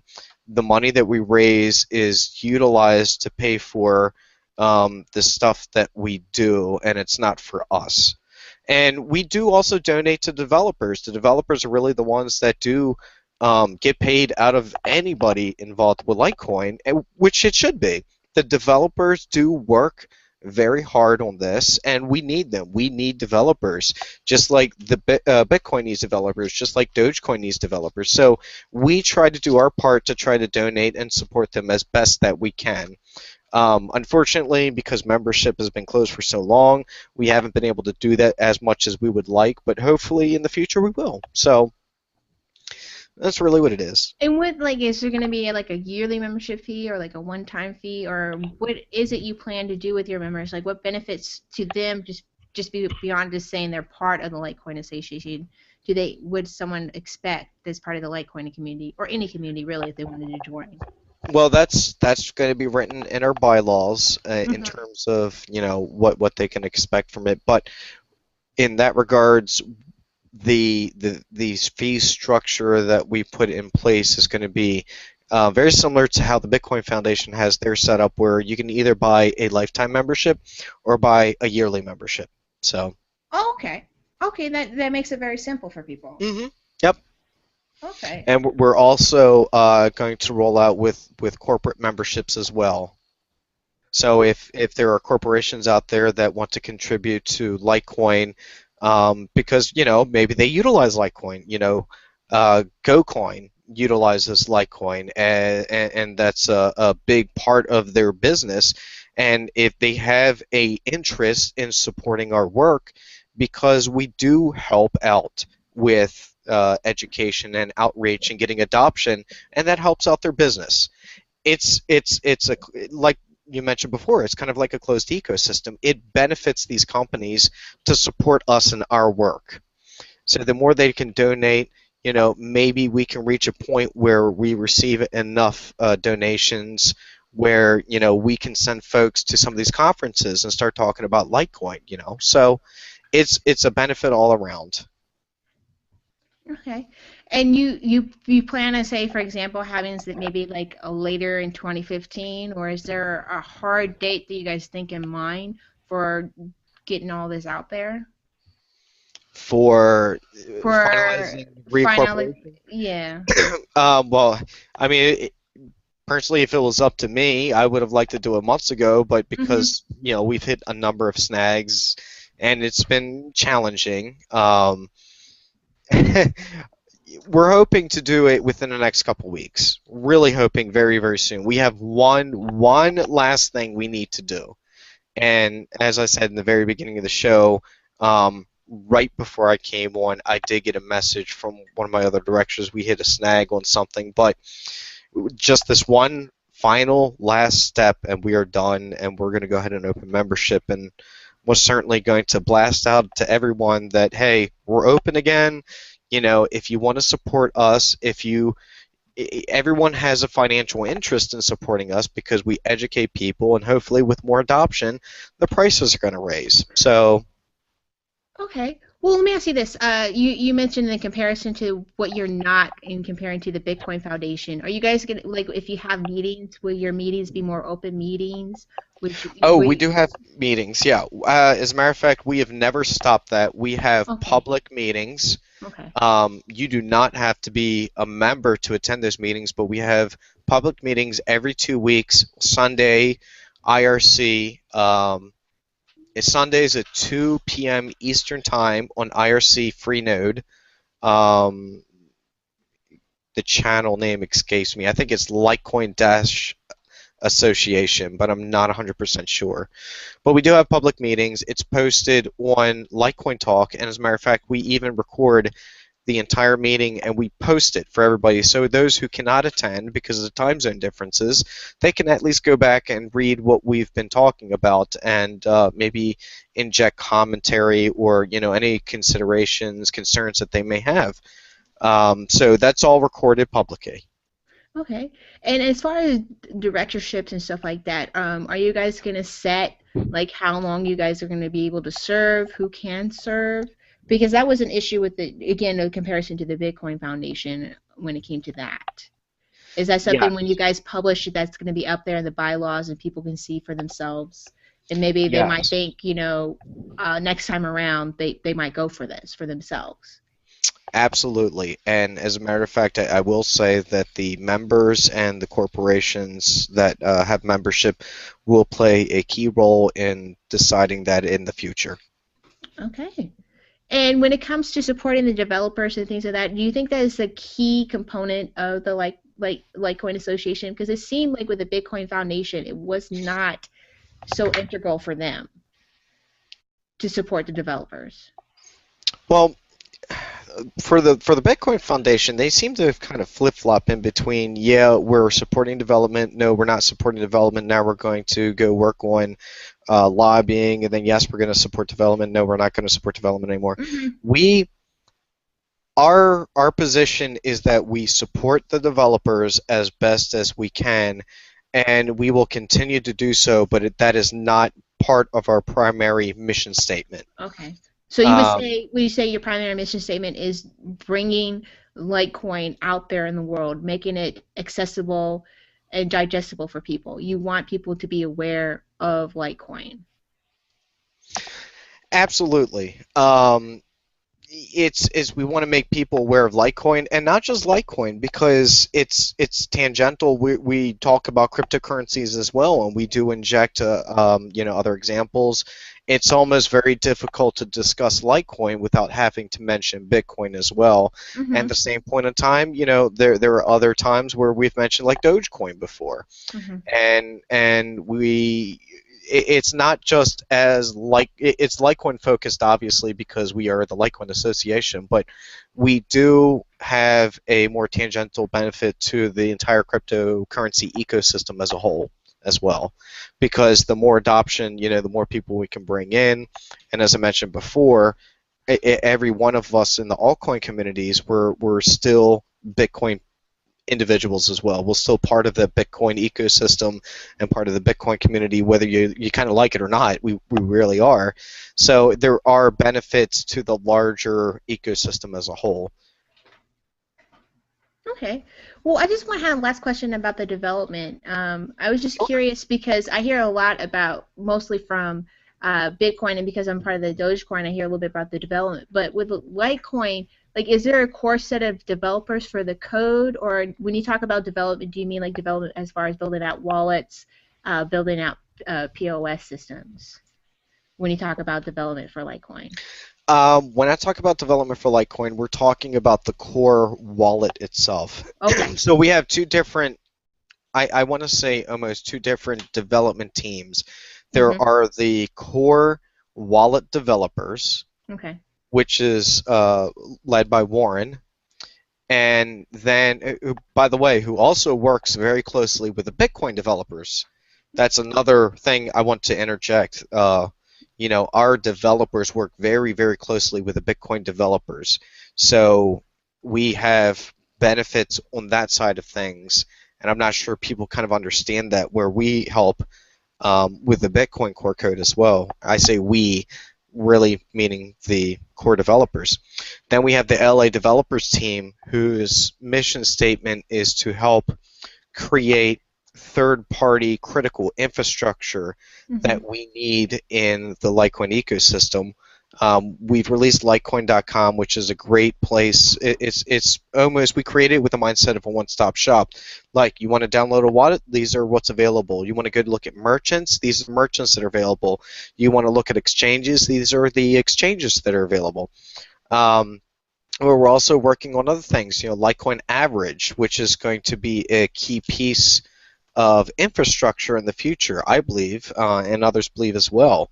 We have Bitcoin Average, which takes all of these exchange prices and averages it out into one price that can be utilized for ticker purposes. It's a reference point. It's a great reference point. So that's another thing that's on our plate to work on. The LA development team is also working on nodes. God, I can't think of the word right now. I want to say master nodes because we were talking about Dash earlier, but it's not Yeah. master nodes. Super nodes, basically Okay. super nodes. So they're working on super node code and other things. So there's a lot of different pieces of the infrastructure that they could be working on that's really critical to the ecosystem. And we're hopefully, this stuff in the long run really works out well, and it's utilized. It's not just put out there for people to see, oh, that's nice, but it's actually utilized. That's what we want to see. We want to see the utilization of that. So with these super nodes, is this something that you would think that people would adopt for themselves and put in their homes, much like that people do with already existing nodes? You would like to see people like be able to download the information, hook up a computer, and participate within the network. Yeah, yeah, absolutely. I mean, everybody, if you have a wallet, you're essentially a node. You're rebroadcasting information, and Hmm. with the super nodes, it's just easier for those nodes to have more connections, to have more people, to rebroadcast information. It's a safety of the network, kind of situation. The more nodes you have, the easier or the safer the network is. Okay. So in essence, with Litecoin.com, and I've been onto this site and I saw like the different wallets people can go to, the exchanges that are out there. My question with you, and I don't like doing it, but because Bitcoin is the big dog, are you guys vetting some of these wallets or some of these exchanges, or are you putting the information out there and maybe having a warning label? Because with cryptocurrency, people don't like the fact because it's centralization that they don't need an approval of one particular thing. Well, we can't necessarily vet all of these different companies Uh huh. between the exchanges and the merchants and everything else. Uh huh. We do have TOS, we do have a private policy on Litecoin.com, and basically it states that you have to use at your own risk. You have to be education. You have to be educated and do some research if you want to utilize these individuals. We'll put the information out there to say this is what's available, but Mm-hmm. because of time constraints, and again, no one gets paid for this type of work. I mean, that's No. really substantial to have to vet these companies, and even if you do vet them, who's to say that they're not going to turn out to be failed company or scammy in some way? Mm-hmm. And again, we mentioned it time and time again, empty Gox, the whole Mulus thing, Mm-hmm. the whole Gall situation. I mean, these companies either scam or failed or whatever their situation is. Or So the development of like Ripple and Coinbase. I mean, they're not scammy or anything like that, but the way they have developed might not necessarily be to what people might like out of a yeah, company. well, with Coinbase, I actually can't remember if we have them listed or not. I actually do not think we have them listed. Okay. But if we were to have them listed, um, I can kind of understand that, yeah, Coinbase, they have a very strong anti-fraud department who's looking at the blockchain and looking at the money that individuals are spending And and ratting some them not out to the so feds. yeah, and not so savory places. I'm Yeah. I'm I'm not here to judge. Yeah. Not here to judge. I'm just saying, Coinbase, it seems that they've done that in the past, and no, but unfortunately, we're not going to provide any kind of feedback for these companies. We're providing the information out there. For perfect example, BTCE. A Mhm. lot of people have complained multiple times over the year that Yes. you can't trust them because they're completely anonymous. Nobody knows who these guys are. They have messed with Litecoin in the past because of their fee structure and everything else. Well, we're going to be objective. We're listing them, and I mean that it is what it is. We're not going to write a whole backstory on them. So Okay. So I just want to put it out there because I know, like with the cryptocurrency community, one of the big things is, and just referencing the Bitcoin Foundation, is they're not necessarily looking for the stamp of approval, but at the same time, it's so funny they don't want a stamp of approval, but they also don't want to get scammed. So it's just this weird dichotomy that's out there in the space, but. I like the fact that you guys are just putting that information out there and letting people judge for themselves.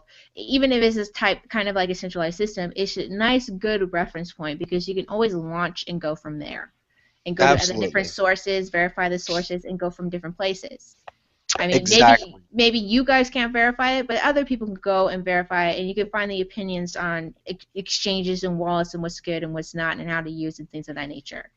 But it's good to start from somewhere, and it's important exactly. to start from somewhere And because yeah, I was getting ready to say, and if we find out that some company is unscrupulous and they're actually listed on Litecoin.com, if they pulled a Mula, when he bought MintPal and that whole fiasco, if we find out that something like that happened, we're going to have no issues pulling them whatsoever. They're not they're not paying us to be listed on the site. hmm We are listing them because it's an educational resource to say, hey, Litecoin is listed here. So we have no kind of conflict of interest or anything like that. We have no um, reason not to pull them if we feel that there's something going on. Mhm. And then my other final question is, with the, you said you guys are supporting the Litecoin forums. Are you aware of the Bitcoin Talk forum scandal and knuffle that happened within the last 2 weeks? The hack where everybody should change the passwords. Yeah, I'm aware of it. I had to go in and change my I password. have not yet done it, but the other thing was they also downgraded the altcoin community in the Bitcoin Talk forums and stuff, and moved that. But the other thing was like over a month ago they were subpoenaed by Kansas, the federal prosecutor over there over regards to Butterfly Labs. Hmm. And I was just curious because a lot of people are talking about this is why they need a decentralized system and private encryptions to keep, forums and information private. And I'm just wondering, as a nonprofit association, was that something that you guys could do legally and keep, decentralized and everything encrypted because you guys are nonprofit and stuff like that. Well, unfortunately, because there is a centralized location, being a Mhm. nonprofit organization that does handle the forums, Mhm. we are subject to whatever court orders are tossed our way. Mhm. Now, I will say, to date, we have not received any court orders for any information. I heard your puppy there. That's my dog Falcor, the luck dragon. I don't know why she is barking. Yeah. But yeah, today we have not received any kind of court orders, but we've had our, a couple of different issues in the past with vendors on the forums. Mhm. Two that I can name off the top of my head were Fibonacci, which is a ASIC creator, and Flower Technology, which is also another ASIC creator, and then more recently LTC Gear, which is Ugh. a cloud mining service company. They So pretty much rocked the Litecoin community pretty hard. I mean, yeah, but there's actually been a lot of developments with the last 2 or 3 days. okay. A lot of developments. People are actually starting to see information, and it looks like some stuff is going on. I don't want to get too much into it, but it does look Mhm. like something is going on, and payments may start resuming within the next few weeks. I'm hopeful. I'm an optimist, but I'm also a realist. So I know Mhm. we've waited this long, and that entire situation is just screwy and frustrating to say the least because I have to deal as a moderator because I'm also a moderator on Litecoin Talk with all of these upset people. Mhm. And I'm trying to inject some level of sanity into this discussion, and unfortunately, it does not reach certain people. When you have large amounts of money that's invested in things like that, people kind of lose their cool very easily. They So get hot. They get hot yes, really they really do. quick, and they Hulk out and want to smash stuff. Oh yeah, I like that. They hulk out and want to smash stuff. Yeah, and I've been accused in the past numerous times of being a supporter and everything else. And I say, look, I'm I'm an optimist, but at the same point in time, as far as my moderator abilities go, I stay as objective as possible. But I don't like people coming out and saying, I'm going to go and kill, the owner LTC gear. You post something like that, it's going to get deleted, and you probably are going to receive a warning or a temporary ban. Um, Same thing with doxing material. We have a very strong no doxing policy, and we do enforce it. So yeah, and because of that, I've had trolls come out and say, "Hey, you're just doing that because you're supportive of them. You're probably getting paid under the table."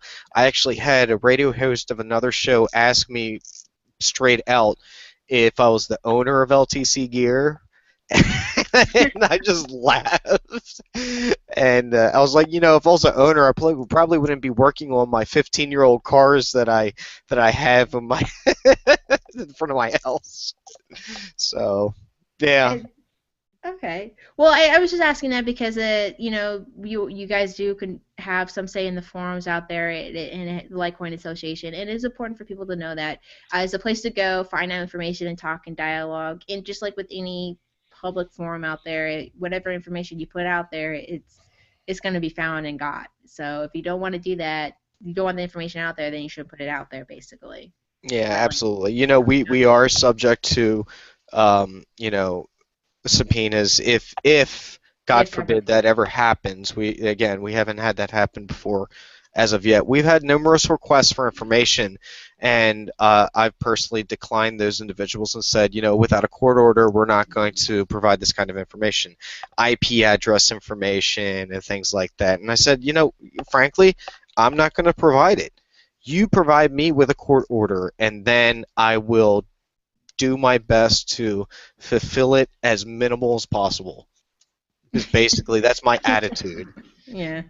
But you know, it's very hard to stay objective in Yeah. the entire situation, especially when you're wearing multiple hats, as myself. So And you guys are nonprofit. You're not getting paid by anyone to do this. And I think that's very important for people to realize that. You guys are volunteer. You don't have to do this. You're doing this because you love it. And absolutely, and you're passionate about it and you want to do it because you're passionate about it. absolutely, I'm passionate. I love banning people too. So for those listening, don't don't troll me too hard. So no, I'm kidding. I'm kidding. I don't. You got like a little wax stick and just hit Yeah. him like that old arcade game that you back in the day and stuff. Whack-a-mole. The whack-a-mole, that's what it is. Whack-a-mole. Yeah. But it's funny, you said the minimum requirement you want to do for a subpoena. It kind of reminded me of, I know there's a weird tangent and connection, but I recently read an article about the Pirate Bay guy, the last guy that they found, and he's currently serving jail. And it's funny that when he got caught and the police had him in custody, they allowed him to have access to his own smartphone. Mind you, he's a hacker, and he made a phone call and he was able to encrypt everything. And it's just it's Oh just man. yes, and it's just like, okay, you That's know that's why ignorance. That's ignorance on the police side. yes, and it's like, but it's ignorance that was avoidable. It's like, you know what he's being charged for, you know what the type of criminal he is, and you gave him his phone to make a phone call. Sure. So it just sort of reminded me, like when you said the most minimum requirement, I was like, of course, yes, you're a very tech savvy person, and I imagine on the other end that's not going to be the case with the feds all the time, or Yeah. whoever with the Yes. subpoenas. So, okay. Well, is there anything else you would like to add, Andrew, or uh, The only other thing, and I haven't mentioned it as of yet, is that on top of the LA reincorporation, you know, the other stuff that I'm working on, the paper is going to be released soon. I'm actually, I believe the Digital Currency Council is going to be hosting the paper for me. okay. So look out for that. I've actually had a phone discussion with their CEO a few weeks ago, and they were enthusiastic about hosting the paper for me. Um, and I'm also the exchange that I'm working on, CoinEx, that Hmm. is will be coming to fruition very, very soon. We are on the final stretches of everything. That's also been a very long and tedious process because of its exchange. We had a lot of things on the mind, security as well. So we are trying to do the best we can to ensure that security is a top priority and ensuring that the user experience is great. So hopefully that's going to be closed. Beta invites will be coming out soon. Um, to be determined. I'm actually going to get an update later this week from one of my from one of my developers, and it's just a lot of stuff coming out soon. Okay. Well, I have two really quick questions. One, I'm Sure. going to start with a little bit easier one with the exchange. With all the exchanges that have existed prior to yours, how many of their existence and the mistakes that have happened has either helped or hindered what you're trying to do? Wow, that's not a quick question. Oh, I'm sorry. That's all right. Um, Basically, the only way I can answer that quickly is that we have been very closely watching other exchanges and what they do, um, as well as what has happened to them in the past if they have closed down, and we have incorporated lessons learned in one form or another. And that's really the easiest way to answer that. Um, we are not CoinEx to be released. When we release it, isn't going to be a fly-by-night exchange. We're not, Okay. going to be some random um, trade your BTC here.com exchange. Hmm. We are in it for the long haul. We're very serious. We've had a number of discussions with a number of other individuals and companies to help out with certain things such as Fiat Corporation. Hmm. We won't have that at launch, but we're definitely going to have Fiat Corporation, and the Fiat Corporation is going to include hopefully all altcoins that we have. We're still thinking about how to do that. Um, so yeah, easiest way to say is we have incorporated lessons learned from past exchange mistakes. Well, I think it's very important from the last time we spoke that you guys are taking your time with this because I see a lot of people, they go up and say they're launching an exchange and it comes out 2 days later and it may look cosmetically look good, but Yes. its infrastructure is not all that great. And I wonder sometimes where people, I don't know if they're so enamored with the idea of they think it can do this or if they're doing this to just, to have an escape plan and run away with people's coins. We believe me, we are taking our infrastructure is literally top notch. The developers that are on the CoinEx team are really really good at what they do. Um, as a matter of fact, one of the guys who's involved isn't even a regular poster contributor to the forums.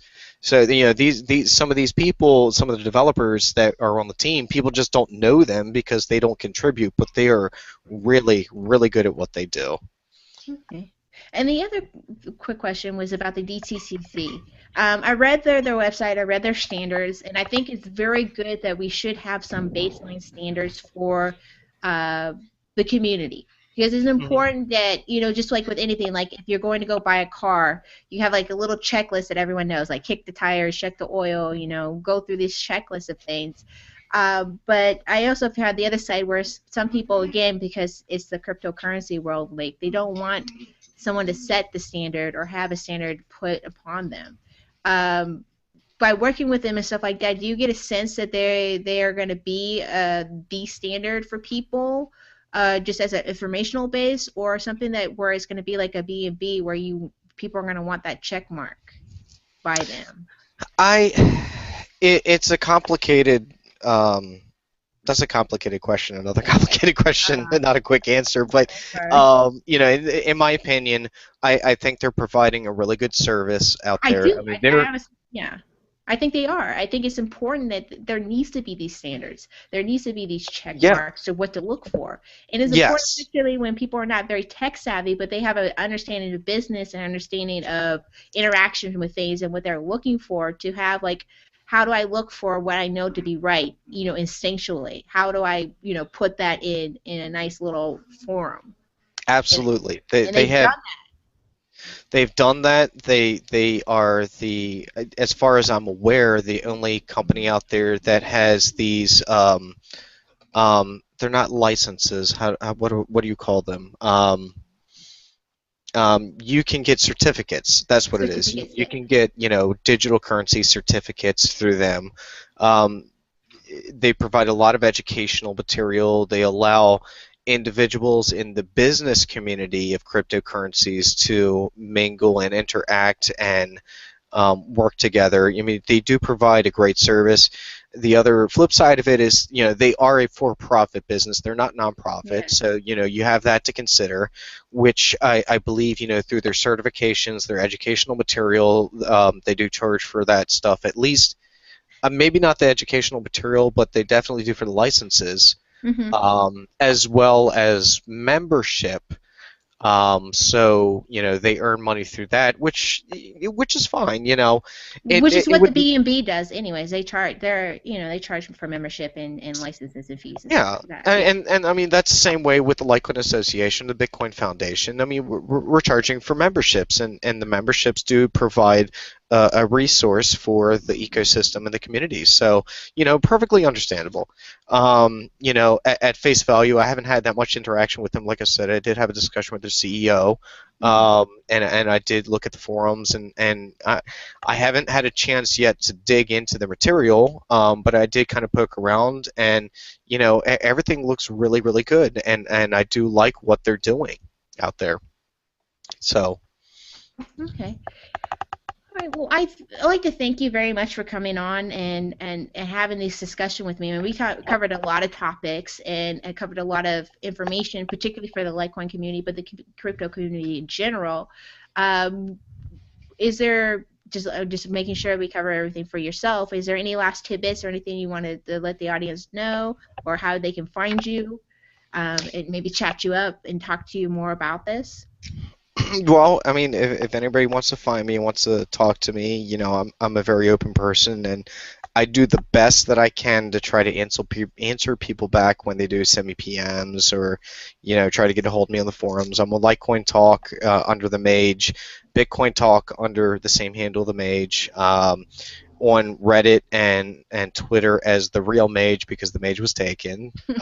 You know, so you can certainly find me on any of those venues, and reach out to me if you have any questions, concerns, or you just want to chat it up. Um, the one last thing, one last thing I will say is, before the Baltimore riots, I did want to put together a Maryland slash Baltimore kind of crypto get together, but then the riots happened. I was like, well, screw that idea for now. So in the future, I'd still like to do that. There's a nice place in Baltimore. It's a bar that does accept cryptocurrencies, and I was hoping to, kind of support them and put the get together out there. So, check it out if you're in the Maryland, D.C., Virginia, Delaware type area, Pennsylvania, and you want to come together and meet other crypto folks. Watch out for something from me. I'd like to get together and meet people. So, Well, that would be great for the area, and it's something that Baltimore personally, I talk to a lot, or at least interact a little bit through Twitter with people from the Baltimore area, that they need some positive economic change in that area, and having something like a meetup and where people can be aware of this would be great for the city, because it would be nice to have like a digital center within the Baltimore area. I mean, I used to live on the East Coast, and I've been to Baltimore, and you know what? There's good places and bad places in yes. Baltimore. It's very, very diverse. Well, it's like Um, DC, but if you turn the wrong way, you're in a place where you're like, am I in the United States? What yeah, unfortunately, what that has does happened happen. here? Yeah, what just happened? And it just saddens me personally.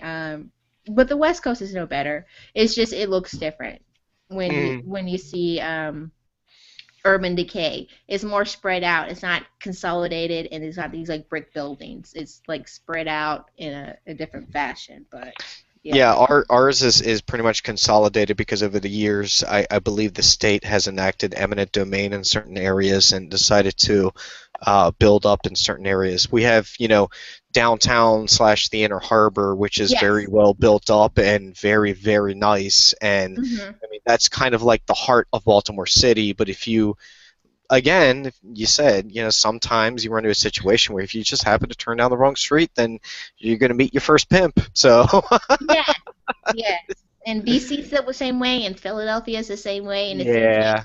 this is what the East Coast has done with their cities instead of, you know, healing the whole city. They just heal the center or what did they designate the center to be, and that's it. And it's just sad, personally, for Yeah. me. All right. Well, So again, yeah, go ahead. I was gonna say thank you very much for having me on again. I wouldn't have come on again if I didn't enjoy being on the show. So thank you very much for Well, having me. thank you for having me on the, speaking with me on this because, it's nice to talk and interact with someone who's kind of a bigger participant in the community, to pick your brain a little bit, and for people to hear this because it's important for them to hear, what these developers are thinking, because a lot of this stuff is spread out a little bit, and having them, even though I'm not technically a centralized system, but to have them be able to listen to it and reference back and hear what's going on within their community and what's going on in the crypto space is nice to have that information on hand. And I hope this is very educational for the listeners out there. Absolutely, absolutely. So thank you again, and it's been great talking to you tonight. Well, thank you again, Andrew. Okay, this is Hero Job Shive, and to the moon, everybody.